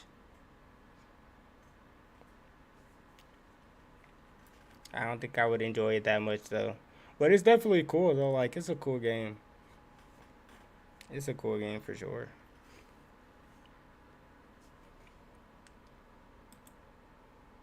There's also a bunch of stuff in the Discord too, but I don't want to go through the Discord Nobody's in here. Wait, what?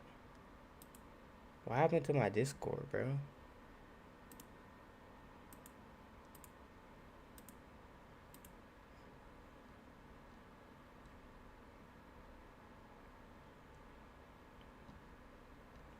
I don't even know. I don't know. All it's saying that my whole I accidentally clicked Mark as read, bro, and I lost where all my shit was. Fuck. Probably right here. I like slow tactical games, so COD is like an adrenaline rush for me. Oh yeah. I mean, I like slow tactical games too. Like that's why I like Rainbow Six Siege. That's why I like Valorant, cause like, you know, it can be fast paced, but for the most part it's a slow tactical game, you know, so that's why I've been having a good time playing that shit. But like I said, that shit's just hard, bro. That shit, people got too much experience, bro. The game's been out for a while, and I just really just like suck. And I will admit that. Like, I'm not like Rick, who can't admit that he's just trash at games. Like, I can admit that I literally suck at Valorant. Like, I'm bad, but I'm gonna get better though. Like, I'm gonna get better. It's just, you know, gotta get that the aim right, gotta get the practice in, you know, gotta get right. But that shit is hard though, bruh. Going from controller to fucking keyboard and mouse is not easy, bruh. Especially on a game like Valorant, bruh. Holy moly. Like that game, like a game like Apex, like, you know, where you don't die so quick. Like it's easier because you can shoot and the recoil control feels a lot better. R6 is tactical, but games like PUBG and Tarkov have that feeling of 10 people looking at you, waiting for the moment to shoot. That shit scares me. I like it. Sounds like you just like battle royales. That's what it sounds like. That's literally just what like battle royales are. I mean, battle royales used to be cool. I used to fuck with battle royales, but I mean, it's just like they got played out, and there hasn't been a good one since Fortnite. Like, I mean, the My Hero Ultra Rumble one was cool, but they sold it. I mean, you know, it's either a super tactical shooter or it's some, you know, Apex. Apex is cool. Apex is cool. I mean, I don't hate Apex. But I don't love it either. I think it's a cool game. I play it every now and then, every blue moon, but I can't like grind Apex. I can't.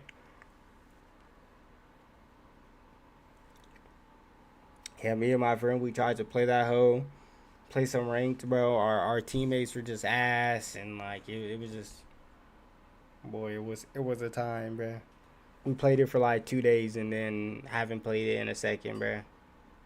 Apex is just one of those games, bro. It's one of those games, man. I don't know what it is about it, but it's like, it's cool fundamentally, but like after you play a certain amount of times, it's just like, okay, bro. I don't know. Apex is one of those. But like I said, it's cool. It's cool though. I respect it. Hey, bruh, XBA, thanks for the follow, man. How you doing? Playing ranked in Apex sucked though. They matched me with a noob when I'm a god in the game.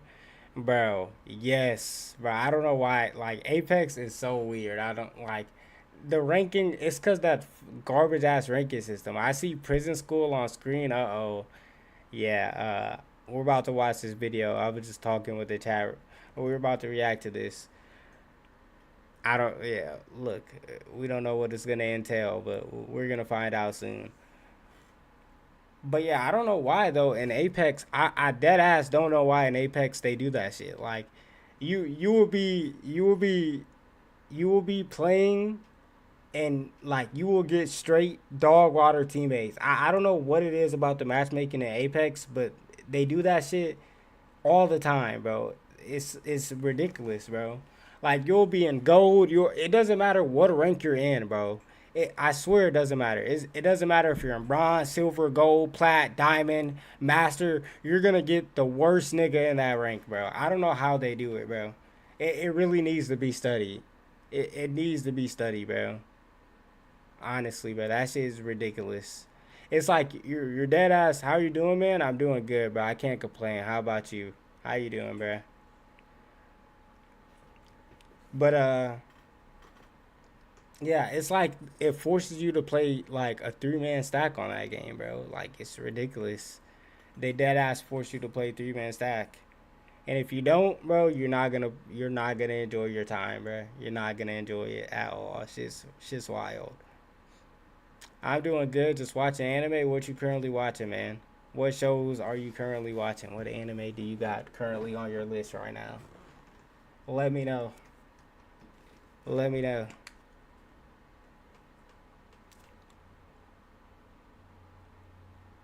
Spring 2024 right around the corner. You got any of those on your list? Solo matching in R6 sucks too. My team is always ass. Where on the other hand, the enemy team is all sweats. I feel like solo queuing on any competitive game is dog water. Like it actually sucks solo queuing on any game. But I feel like on Rainbow, it's not as bad as Apex. Like it's bad. Don't get me wrong. It's bad. Like you have to carry your team if you want to rank up in Rainbow. Like 9 out of 10 times. If you're not top fragging, you're probably gonna lose. If you're solo queuing. So like, it sucks, but I feel like there's you can get some good teammates that maybe not as good as you, but are good and are getting frags. And like I feel like enemy teams, I want to say enemy teams all sweats. Sometimes they be ass. I'm watching a bit, but the main ones are Whisper Me a Love Song. I haven't heard of that. Car Capture, okay. The mini size of voice actor radio and Delicious in Dungeons. Are you a slice of life type of guy? You're a slice of life type of guy. Whisper Me a Love Song.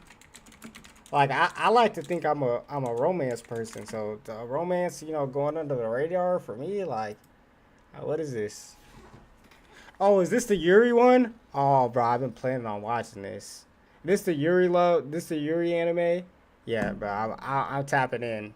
I'm tapping into this. I just haven't yet. I love romance, bro. Well, you found one of the only guys on the internet that doesn't hide that he likes a romance anime. You found that place, my guy.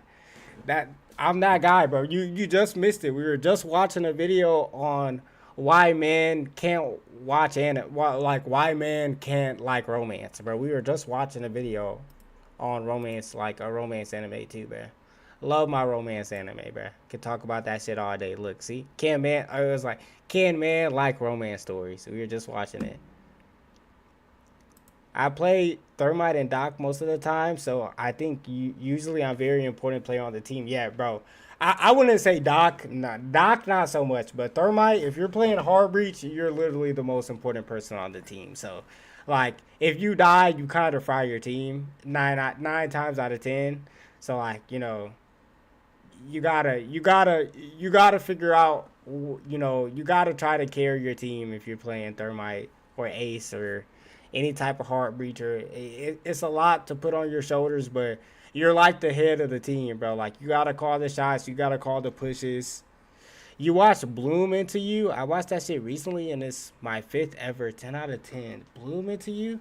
Bro, you watch some romance. I don't think I watched this. Is this another Yuri one? Yeah, this is another Yuri one? Bro, I don't think I've seen this. When did this come out? Is this recent? I'm missing... No, this is a while. This is a while ago. 2018. How have I heard of this, bro? I watched a lot of Yuri anime. I really fuck with Yuri. It is, but it's a lot deeper than just Yuri. I'm surprised I haven't heard of that. I might have to tap into that, but I haven't watched that before. I mean, the most recent. I mean, I pretty much dead ass watched like every romance last season. I mean, I feel like I just that one probably went under the radar for me, which is surprising. That typically doesn't happen. I know that sounds kind of cliche, but it really gets into the nitty gritty. No, but I bet, bro. I like to hear that. That's good. I'm not doubting you, bro. I'm not doubting you. I think like there's a lot of romances that do more than just like the romance genre, but people just don't acknowledge it. So when someone tells me that, like I believe it. I'm not one of those who thinks like it's just romance and nothing else, bro. Like I know that like some of them hoes really get into topics and people don't like to acknowledge that. But I'm a put that on the list. Blooming to you, I'm a get that a try. But one time I asked a doc to heal me when he turned around and missed, and then he shot me, and he continued to play the game like nothing happened. Oh, bro, you're like copper, bro. You're in the bottom of the barrel, bro. Holy moly. You're in the bottom of the barrel, LJ. That boy playing with the coppers, man. Gotta get out of there, man. Gotta get out of there, man. Man, I always get pissed off when people generalize a genre. Yeah, bro, like, look, you just met me, bro, but, like, you can go through my YouTube channel, bro, and I defend anime. I defend so much shit all the time, bro. It's ridiculous. Try to make it out, man. Bro, you could make it out, bro. I believe you, bro. I believe you, bro. Like, yeah, bro. I be fighting, bro. I be fighting, bro. Like, literally, like, you, bro. If you would have clicked on this stream an hour ago, bro, you would have seen me pissed off yelling because someone pissed me off like 30 minutes ago. And thank the Lord I'm having this conversation because that shit was hot. Like, that shit was like, I can't believe I watched what I watched. I couldn't believe I watched what I watched, bro. But it happens. Then what happened, bro, like, it's a lot of things, bro. Like, it was just, like, one video, like, people just are just hypocrites.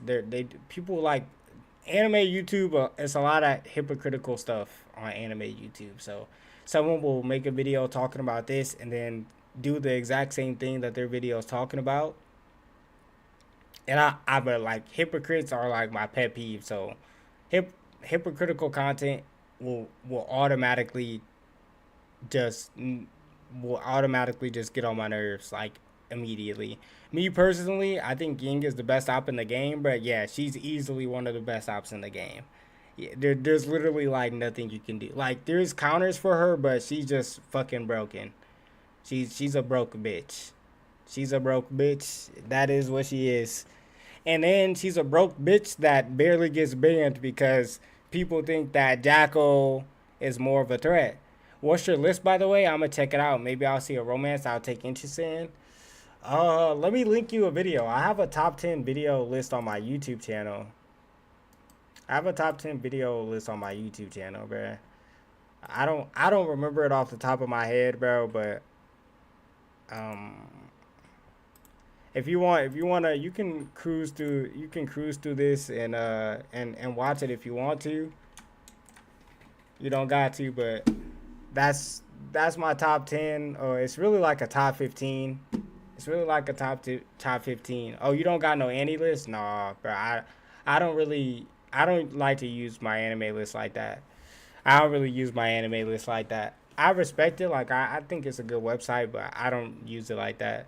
Demos is good too, bro, but I don't know why the enemy team always bans them. Yeah, Demos is good, but, like, any operator that can find your location, bro, people hate them, bro. Like, so they always get banned. Jackal and Demos are always going to get banned. It's just, like, people can't deal with them. I don't know why, bro. I think there's other operators like Ying that need to be banned, and then Thatcher. Like, Thatcher is sneaky good, and people never ban him. Yep.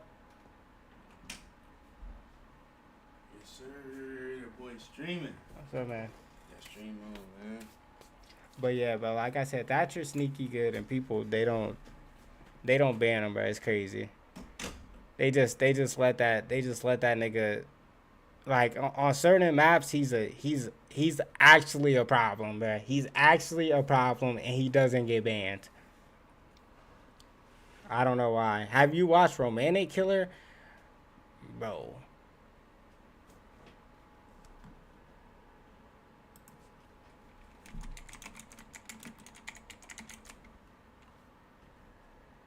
Oh my god, this is a newer one, bro. I don't think I have. This guy's hitting me with shit that I haven't seen, bro. What the heck? I never thought the day would come. I watched the most niche shit ever. Like, yeah, you're literally cooking my shit. Like, you're dead ass cooking my shit right now. Like, you're cooking my shit, bro. I literally never even heard of that in my life. And like normally, like I literally know most. I know most romance animes. Like I literally watch a lot of romance shit, bro. It's crazy. It's like literally got to be my most watched genre. It's not even close. Yeah, that shit. I don't know how you're baking me like this, bro. I've never heard of that in my life. Never heard of that in my life, bro. Jay. Hey, I appreciate you, man. I appreciate you, cuzzo. I appreciate the tier 1, man. Shall know pain. I appreciate you, man. But yeah, that shit is crazy, bro. You got like, bro, you dead ass cooking my shit, bro.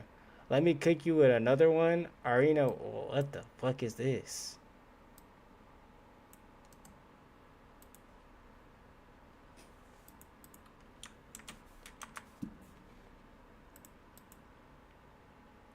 Oh, I actually seen this. Nah, I've seen this. I've seen this. I did seen this. This one was cool. This one was cool. This one was alright. It wasn't. I mean, I wouldn't say it was one of my favorites. It was cool though. I fucked with it. It was solid. It was solid. Definitely went under the radar though. Like, definitely went under the radar for most people. Like, most people weren't fucking with that one. But I thought it was pretty solid. I know you said you don't use any lists like that, but it would be fun to see how much romance you watch. Yeah. I mean, like, the thing about AniList, the reason why I don't use it is because I started watching anime, like, a long-ass time ago. So, like, it's such a pain in the ass to try to find out all the anime that I watch. That's the only reason why I haven't done it. Like, if I got into anime more recently, I probably would have a AniList, but like I just don't want to go through like all the anime that I watch. Cause like I say this, and I'm not even being dramatic when I say this. Like I have hundreds of anime under my belt, like hundreds, and it's gonna make me mad, like going through anime and like trying to find everything that I watched. So that's the one reason why I don't do that shit. Don't have to do it all in one go. Like, I created my anime list a long time ago, and to this day, I still remember some anime I watched and just had it. Yeah. I respect it, though. I respect it. Maybe one day I might do that and do that, but I don't know. I don't really find it like as something, I don't know. I don't really find it like something. I could see how it's beneficial to have for other people to see. But, like, for myself, like, I don't really care that much. Like, you know, bro, me and my friend have funny comms and games. Like, we get yinged and we say, I'm legally blind. Bro, yeah. Man, you don't have to, but it would be a fun little thing. Yeah, I respect it, though. Like, I definitely see the interest in, like, seeing everything someone else has watched. Like, I would like to see other people's AniList, too. Like, dead ass, but maybe one day I'll just do that shit. Maybe. Like, because I'm not opposed to, like, the idea of it. I'm not opposed to idea. I'm opposed to just doing it. I'm opposed to just sitting there and trying to find everything that I watch. That's what I'm opposed to. But, yeah. The bag is deep though, and most new things like I have seen like Dangers in My Heart, that was an easy watch. My list would probably be Cooked if I would to compare it to yours. Yeah, I wouldn't say Cooked, but yeah, there's a lot, bro. There's a lot. I think like if you do watch that video on my top 10, I got 15 animes on there, and like I will say that, you know, most of those are probably shit that you heard, but I feel like it shows like the diversity that is my anime taste. You want to listen to my new beat? Sure, LJ. Send it to the Discord, bruh. Send it to the Discord, LJ. Let me see. Let me see what you cooked up, LJ. Let me see what you cooked up, bruh. We'll play it, and then after we'll play it, we'll watch this prison school video. Hypothetically, if you were to do the Annie list thing, what do you think would be your 10? Well, I know like my one, I literally like the top 10. You know what? Let me just go through it. Let me not make you watch it. Let's just go through it. Because this would be my top 10. We could just scroll through this, because I don't remember off the top of my head. I don't even remember what I have on here, bruh. We'll just scroll through here, and we'll just do it. So honorable mentions, I have GOATs. 15, Grand Order. 14, Haiku. 13, World Trigger. 12, Eminence in the Shadow. 11, Noragami. 10, Orange. 9, Sarah for the End. 8, Blue Lock. 7, JJK. 6, Mushoku Tensei. 5, Maggie. 4, Berserk. 3, Steins Gate. 2, Black Clover. 1, Darker Than Black. But I really like, my taste is like, I just like action. I like action, but I like a lot of shit too. So most romances, like Orange is my favorite romance. It's not even close. I said that in the video though. People really shit on Mushoku a lot. Yeah, we talk about that a lot too. I talk about that shit all the time. There's like every 2 or 3 streams there might be a Mushoku Tensei hate video and we watch it, but I don't know why people shit on Mushoku Tensei like they do, bro. Shit's crazy. Shit's crazy. I talk about it all the time, bro. I literally got a Mushoku Tensei defense video on my channel, bro. Like this, I've probably defended most animes. It's crazy. Most mainstream animes, I've defended it at least one time, dead ass. People hate on everything. I've literally defended Solo Leveling like 5 times. Shit's crazy. Where is this at? Did you put it in music? You did. Let's see what this beat is talking about, bro. Let's see what this LJB is talking about, bro.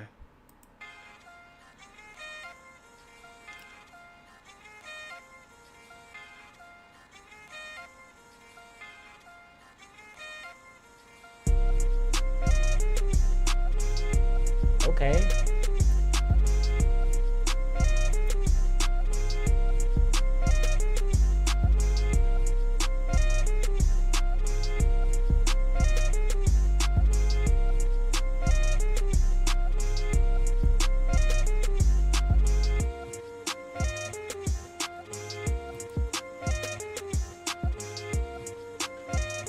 Cool, it's cool.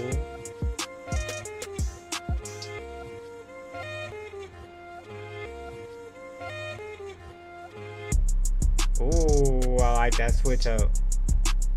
I like that switch up, LJ.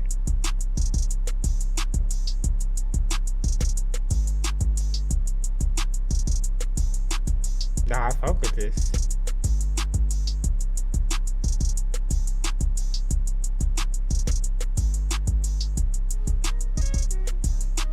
And then you brought it back? Okay.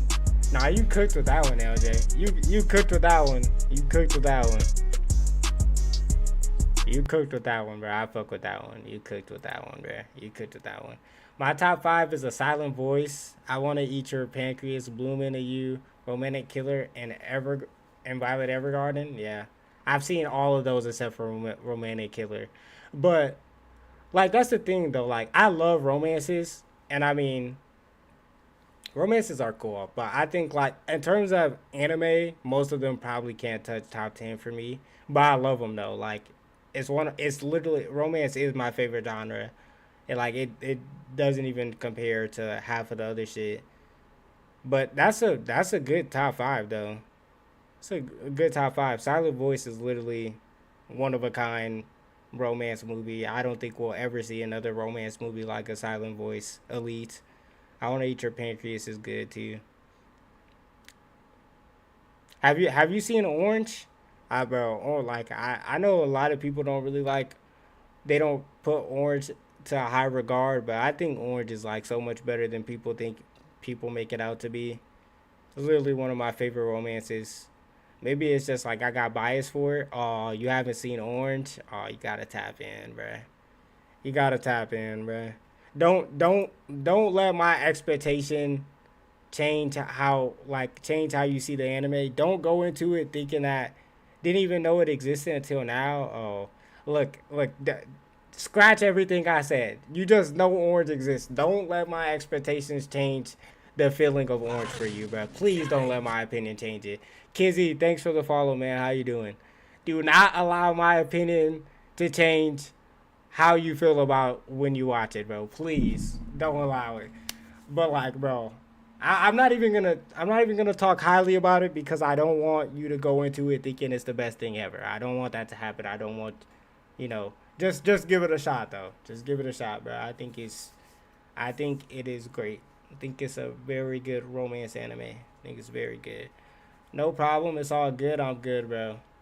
Good to hear that, man. Good to hear that, man. Welcome in. We just was chatting about some romance anime. I found a fellow romance anime enjoyer, and we've just been chatting about romance anime. I got a top 3. 1, Made in Abyss. 2, AOT. 3, Hunter x Hunter. LJ, okay. I mean, it's not the worst. You a serious anime watcher or basic? I would call myself a weeb. Like I'm one of those weebs that stand on 10 toes. Like, I know people might consider it being like weird to call yourself that, but hey, I call myself it. It is what it is. Okay, I might have to tap in. This plot sounds cool as hell. Look, hey, tap in, bro. Tap in. Yeah, but Kizzy, I've been watching anime for a while. I've been watching anime since like 2011, bro. It's been a second, bro. I've been watching anime for a fucking fast second. But and since you're new here, like I just typically get on YouTube and I watch anime related videos and I give my reaction on it. All right, bet I'm gonna test your knowledge on God. Oh.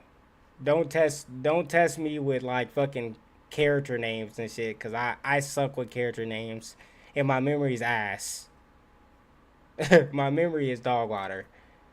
And since I've seen so many anime, oh, I can't send links. Yeah, you can't send links in here. But Orange also has a movie which is neat. Yeah, like a little review. Not like a review movie. I'm not gonna talk about the movie. I'll let you watch it, but yeah. I mean, if you want to test my anime knowledge, bro, all you gotta do, bro, I'm telling you, bro, if you watch me do an anime opening quiz, that's all the proof in the universe. I'm a dog. But like basic anime knowledge, bro, I get fried. I watch too much shit. That shit will fry me, bro. Like, sometimes I be forgetting characters. I already cooked you 3 times. Yeah. Like, I get cooked, bro. I dead ass get cooked. I haven't seen everything in the universe. Like, there's so many anime that I haven't seen. But I've seen a lot of shit. I dead ass have seen a lot of shit.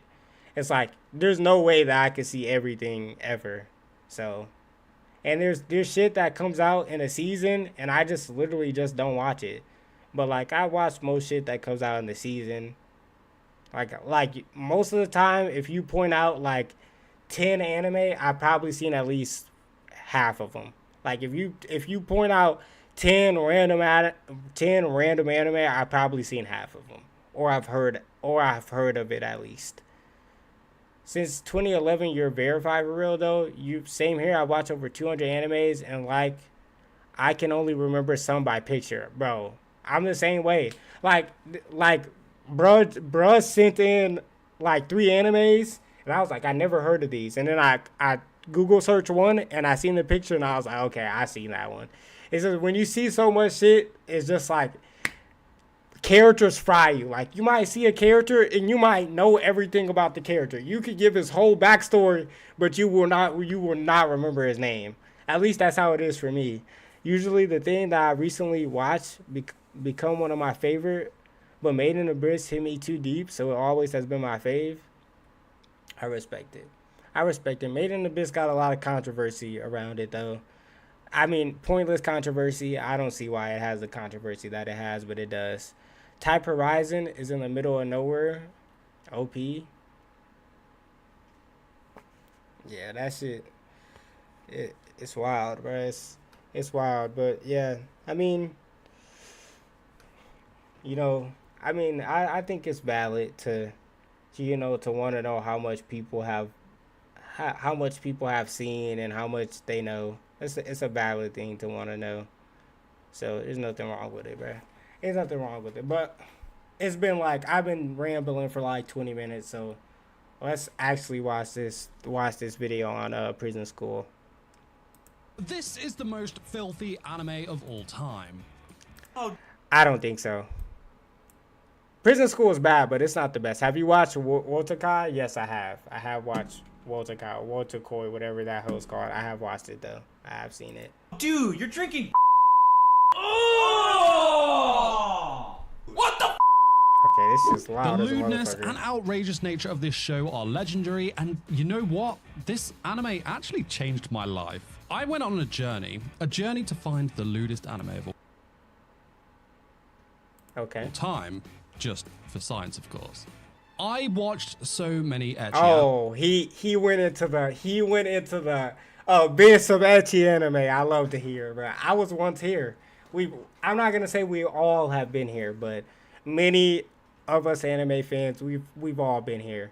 We've all typed into Google. At least I have. I typed into Google ecchi anime, and I watched 90% of them hoes. Data Live is a classic. And it's still going on somehow. Ancient ass anime that is still going on somehow. I don't know how it's possible, but it is still possible. It is still going on. To Love Ru was good too. Yeah, To Love Ru is a goat. To Love Ru is goat. It's right there with DxD. Right there, man. Anime, we got High School DxD, To Love Ru, Kiss Sis, The Testament of Sister New Devil, you name it, I saw it. My eyes were blasted with so much anime booba, my ears subjected to endless lewd jokes. I was living on a diet of the dirtiest anime I could find, and then I finally found it. Look, I don't think Prison School is the lewdest anime. It gets worse. There's too many borderline H anime that Prison School is bad. Prison School is like top 5, but I don't think it's the worst. I don't think it's the worst.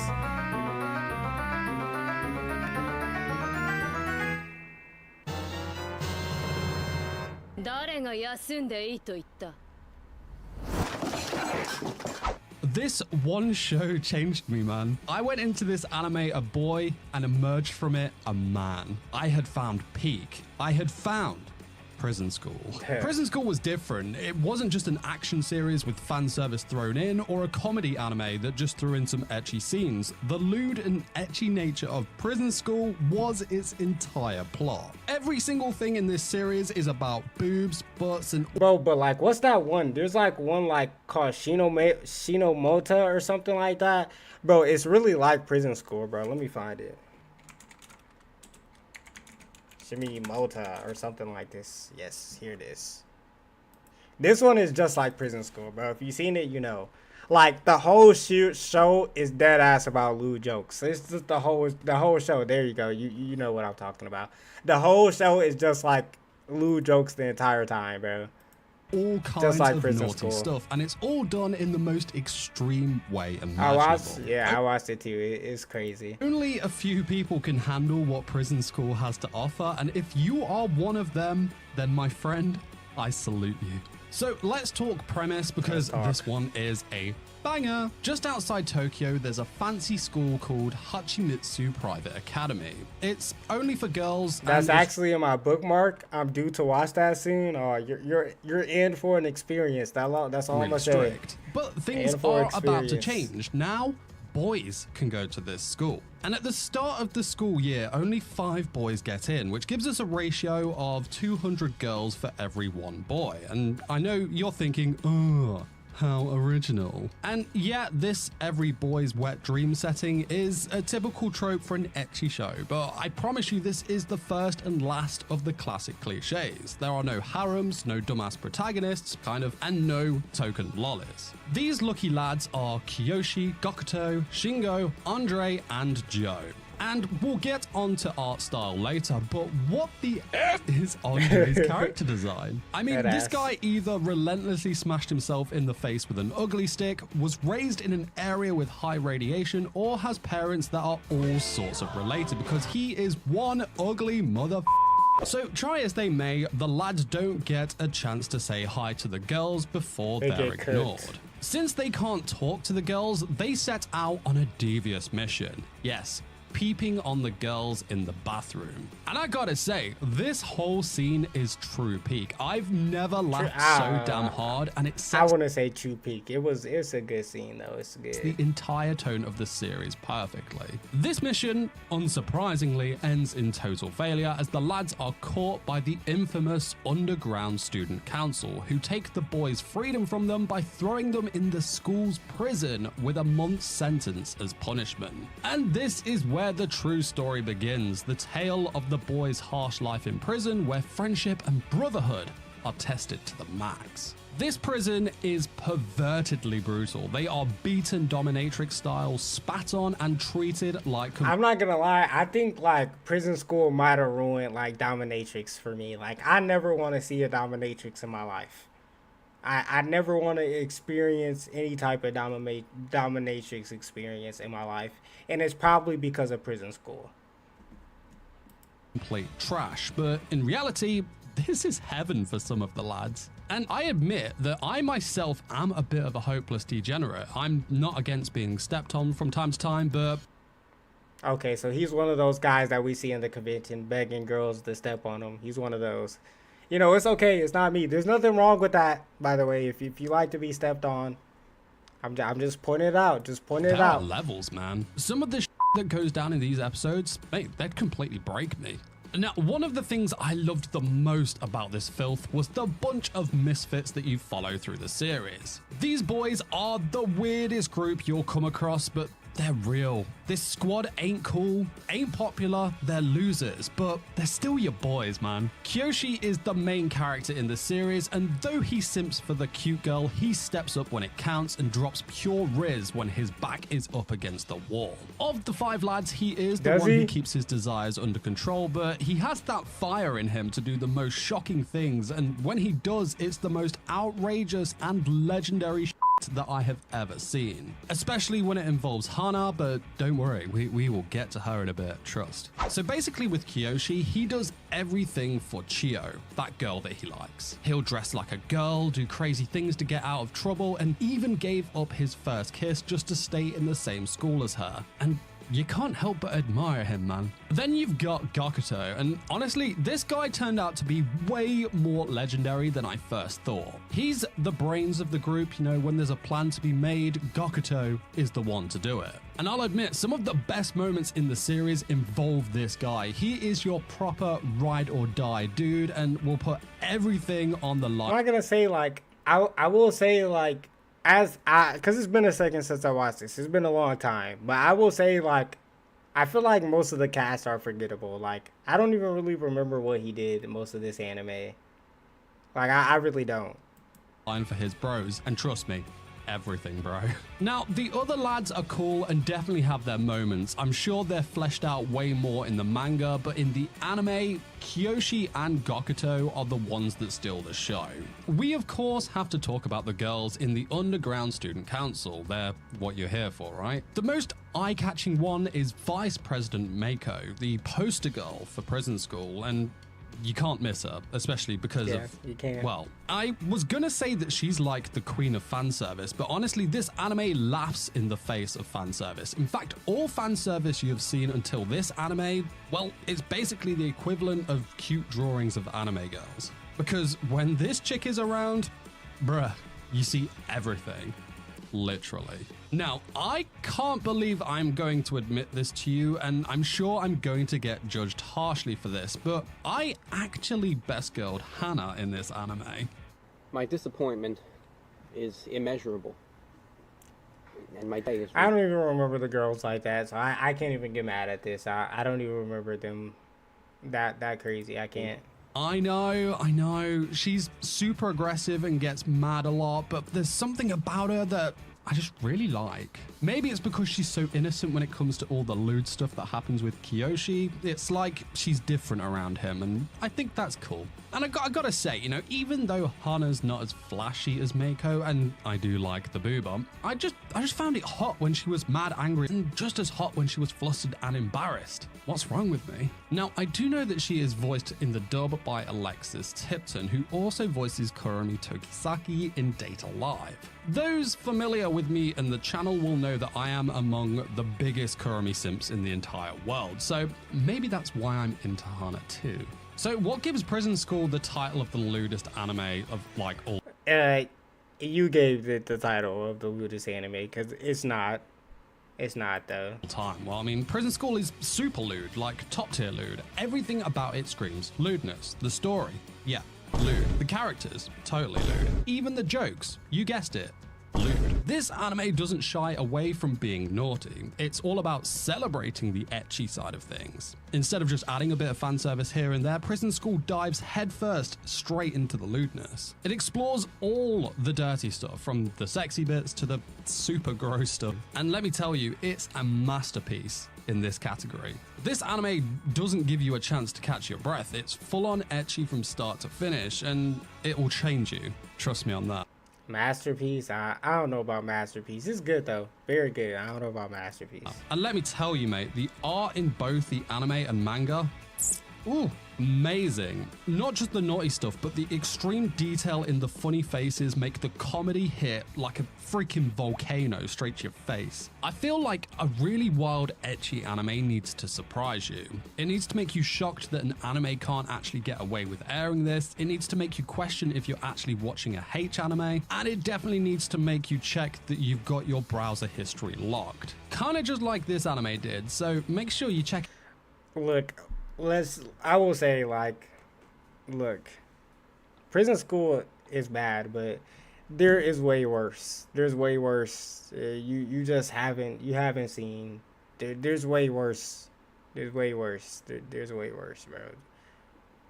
I'ma just keep it a buck with you. Like, it gets wicked in those streets, bro. You get some borderline shit, though. You get some borderline content. Bro. Alright. I seen this on my feed and I was interested because I don't think you can compare these two characters. I think they have their similarities, but at the end of the day, there's more differences than similarities here. So, we got comparing Denji and Guts. Let's see what he's talking about. Denji is like Guts, just narrated 20 years later.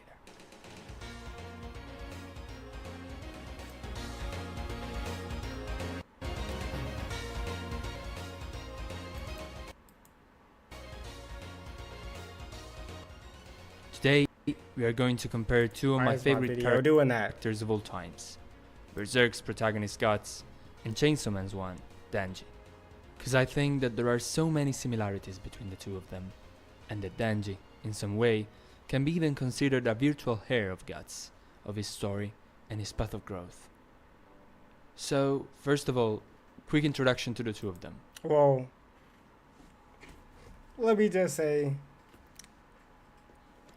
that they have two completely different drives. I mean, their motivations are I wish you would even try to compare motivations, because I will slap the taste out your mouth.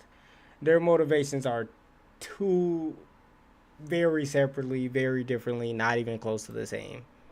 Guts, as we said, is the protagonist of Berserk, one of the most influential seinen of all times. Miura's greatest manga, left unfinished when he died. And Denji, on the other end, is the protagonist of Chainsaw Man, one of the most groundbreaking shonen manga of the current generation, Fujimoto's biggest hit, innovative and subversive. So Denji is on his way to become Guts in the manga. My heart couldn't take it for too long, okay? Maybe in the manga, hold on. Maybe in the manga he cooks. But in the anime, yeah, he's nowhere close. The real question, and the reason you clicked on this video is, what do these two apparently so different characters have in common? Let's go through their stories a bit, considering that obviously this video will contain spoilers about both of them. Since in order to analyze the characters, we'll have to go through some of the main events of these two great narrative masterpieces. Guts. Look, let's just say that he gets all his comparison later in the manga, right? Because so far, there's not, like, they don't really got a comparison. Like, hard upbringing, but, like, other than that, like, there's really not much you can compare them. At least right now. Maybe in the manga later, there's some shit, but since I don't want to get spoiled, let's skip this. For now. Let's put JJK Glaze back in the back. We got the rise and fall of Funimation. Chances are you've heard of a company called... If you're a fan of anime, chances are you've heard of a company called Funimation. And if you've heard of Funimation, chances are you've probably heard recently that the end of Funimation is in sight. The company has announced that on April 2nd, it will be permanently shutting down its streaming service, as well as retiring the name Funimation altogether. And as someone who grew up in the 2000s consuming as much anime as possible, it's a little surreal to see a name as big as Funimation just vanish.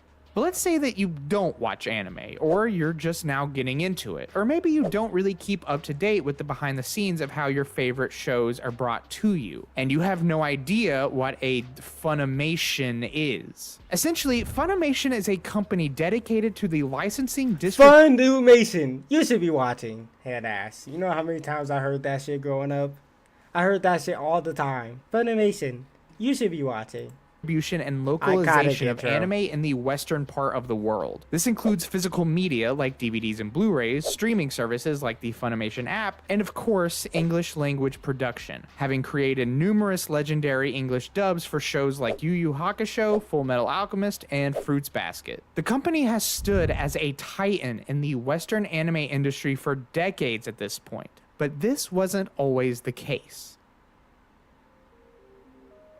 Of course, anime had existed in the West before Funimation. In fact, there were several popular shows that had aired on television throughout the years, like Astro Boy, Speed Racer, and Voltron. However, despite these shows' successes, none of them really put anime on the map in the greater cultural zeitgeist. At best, they were just seen as your typical American cartoon, no different from Scooby-Doo or Masters of the Universe. And at worst...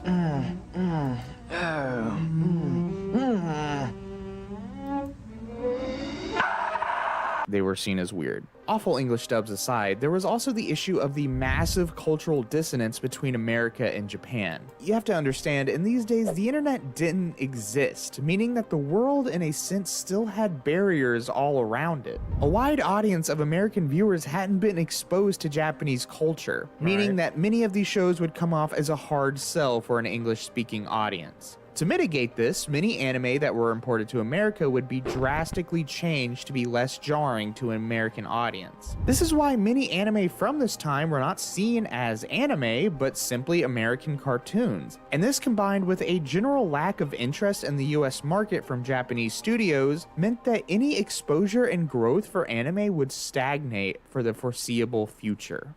That is, until the release of Akira. Rise, my ears.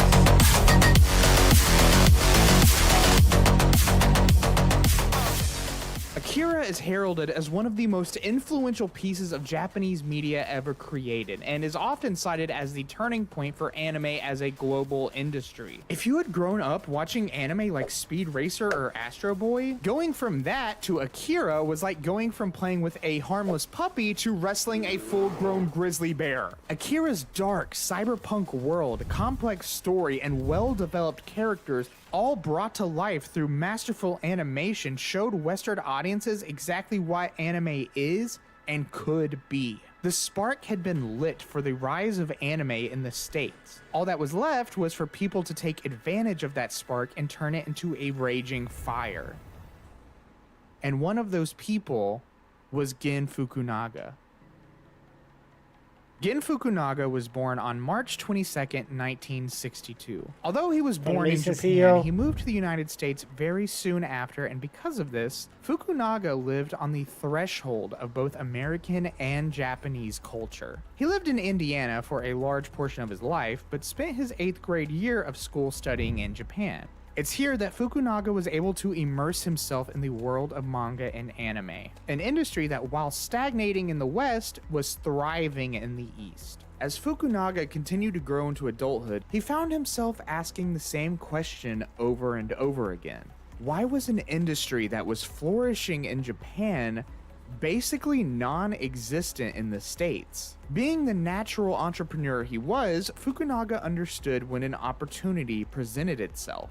And thus, he quit his job and began down the path of making anime mainstream in the West.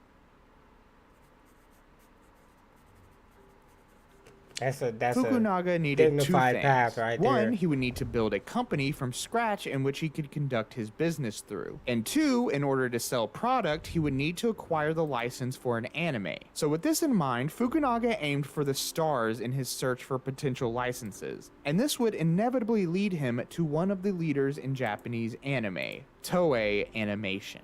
If you've had even a passing interest in anime, chances are you've probably heard of any number of shows that Toei Animation has worked on. One Piece, Digimon, and Sailor Moon being just a few examples. Toei had been an animation juggernaut for 3 decades up to this point, so it made sense Fukunaga would seek out one of their shows when deciding what it was he wanted to license. However, Fukunaga knew that if he was going to build a thriving business, he couldn't settle on the license for just any anime. He needed a heavy hitter, something that would grab the attention of the US audience like nothing ever had. He needed Dragon Ball Z.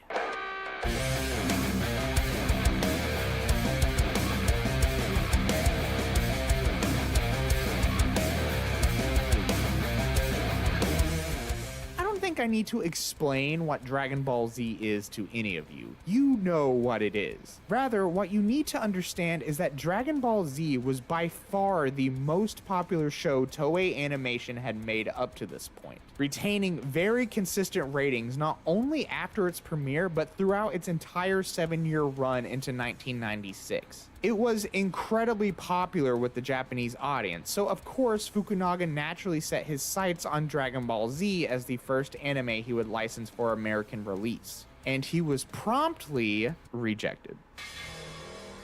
Keep in mind, Japanese studios in the early 90s were still in the same headspace they had been in for decades. When focusing solely on the domestic Japanese market, Toei had seen consistent success, whereas attempts to reach out to the American market didn't go nearly as well. Toei's first attempt to bring Dragon Ball to the West was in the late 80s through a US production company called Harmony Gold. This dub was met with mediocre results, and to this day, it's seen as this bizarre relic in Dragon Ball history.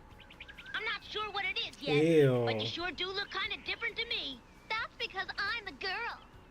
It was this lack of return on investment that made Toei hesitant to reattempt any kind of localization for its biggest cash cow. If he was going to make anime mainstream in America, Fukunaga would need a show like Dragon Ball Z to head the charge. Luckily for him, Fukunaga had a connection in Toei, specifically his uncle, who worked as a producer in the company. Through his uncle, Fukunaga was finally able to secure the license to Dragon Ball Z, though there was a caveat.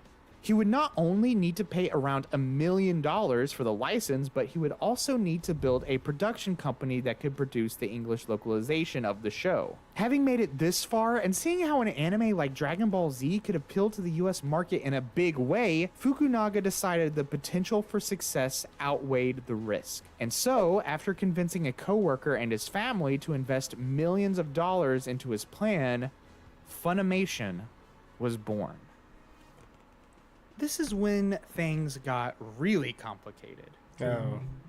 From the start, Funimation was plagued by issues on a regular basis. On the Japanese side of things, business moved at a glacial pace. Anything Funimation did had to be approved by Toei, a process that often took months on end. Not helping things was Funimation's lack of money. If they wanted to get the series off the ground, they would need to strike a deal with an outside distributor. This would only lead to even more problems, the show's highly serialized nature and inconsistent status quo proving to be unappealing to many potential business partners. And finally, was the issue of the series itself. It's well known at this point that Dragon Ball Z is a follow-up to the original Dragon Ball. While overshadowed by Z in terms of sheer success, Dragon Ball was still a major hit in Japan and served as the origin for many key characters going into Z. This was the beginning of the story, so it only made sense for Funimation to start here and work their way up to Z. The problem is that once a dub was finally produced, it did horribly. Out the gate, Dragon Ball was met with mediocre network ratings. And this was due to a few things. For one, the show was given an abysmal early morning time slot, meaning that barely anyone even knew it existed. And anyone that did see it was more than likely put off by it. Dragon Ball is a goofy anime, and that's not a bad thing, but at the time, it's easy to see how an anime like Dragon Ball would fail to connect with an American audience. This led to only 13 episodes being produced, before ultimately being deemed a failure, and thus, the end of Funimation was imminent. Or so it seemed.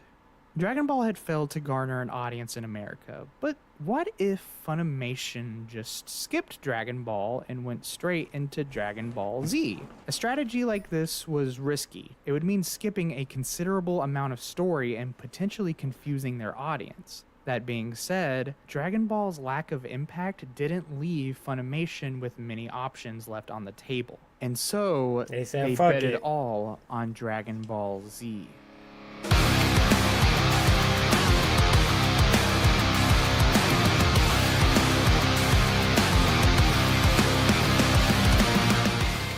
After airing, Dragon Ball Z would go on to build its ratings, being shown on several different TV stations before being picked up by Cartoon Network's Toonami block in 1998. It's here that all eyes were on the show, and it was unlike anything that had come before it. Dragon Ball Z's dark edge and heavy emphasis on action appealed to the testosterone-obsessed little boys of America in a way that no other show could dream of. And it's through this audience that Dragon Ball Z would carve its way to pop culture immortality. Toys, clothes, video games, Dragon Ball Z had taken America by storm, and in the process obliterated the cultural walls for anime in the States. Shows like Pokemon, Sailor Moon, and Gundam Wing would become television juggernauts. And this, combined with the advent of the internet, meant that fans had an outlet to talk about these shows and where they came from. To put it simply, this was the golden age of anime in the United States. Japanese studios now more willing than ever to sell their properties to the American market, and Funimation was caught in the middle of all of it. Dragon Ball Z's immense popularity was proof that Funimation could produce a smash hit in America. This newfound credibility allowing the company to license anime after anime after anime. They had essentially become the go-to company if you wanted your show to be released in America. And it was with this reputation they were able to single-handedly dominate the American anime industry and would continue to do so for the foreseeable future.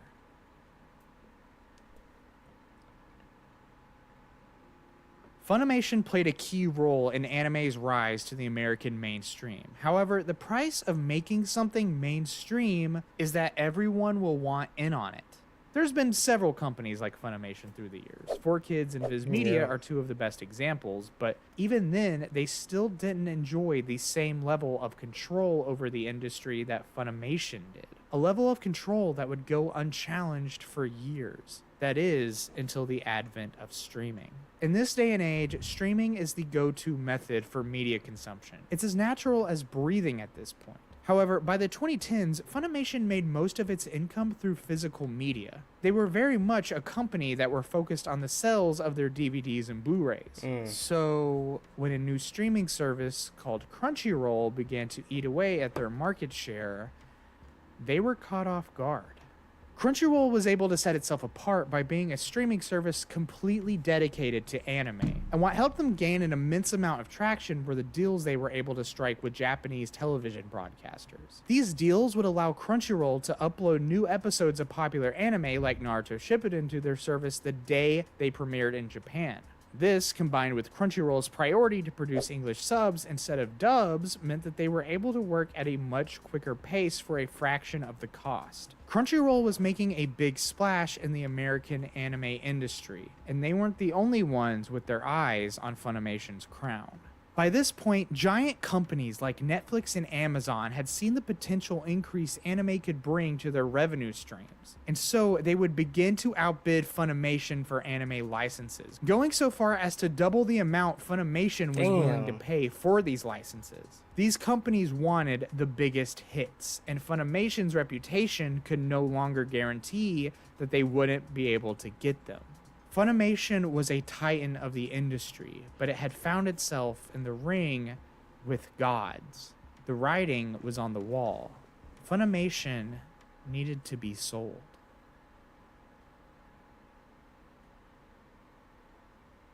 In July of 2017, Sony announced that it would buy a 95% stake in Funimation for $143 million. Damn! Effectively owning 143 million. Jesus Christ, I would not be upset. The company. And this was a pretty big deal for several different reasons. On one hand, it meant that Funimation would be able to throw around the same money its competitors were when acquiring new licenses. On the other hand, it also meant that Funimation was now a company owned by Sony, part of an astronomically bigger entity than itself.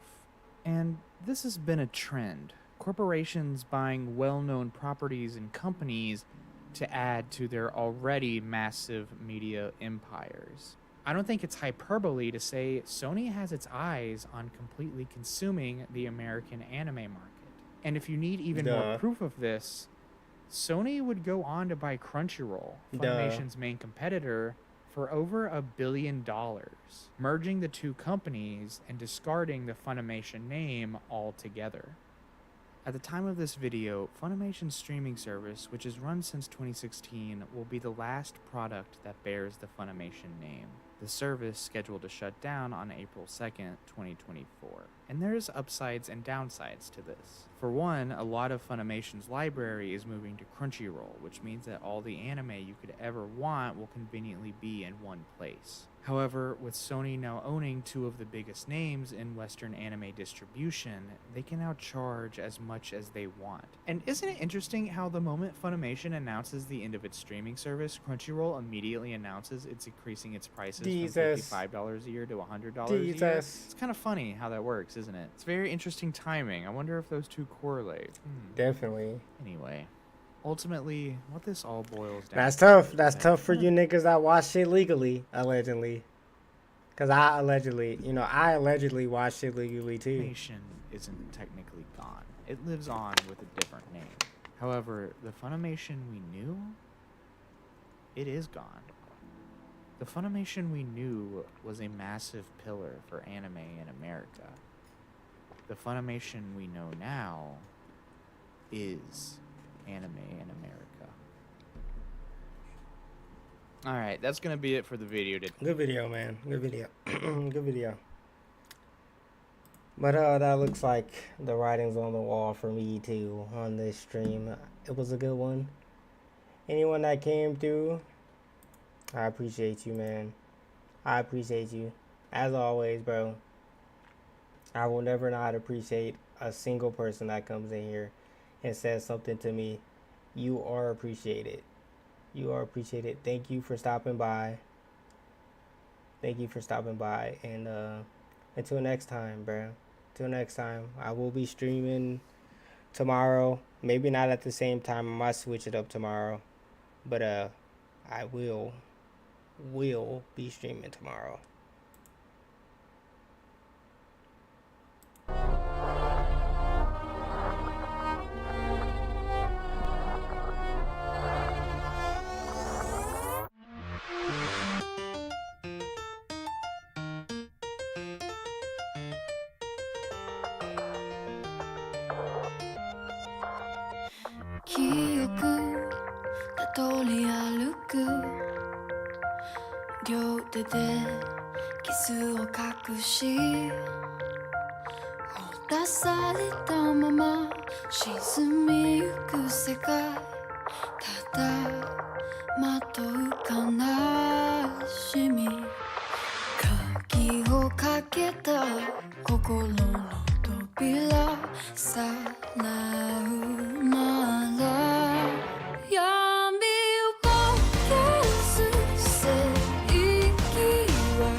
She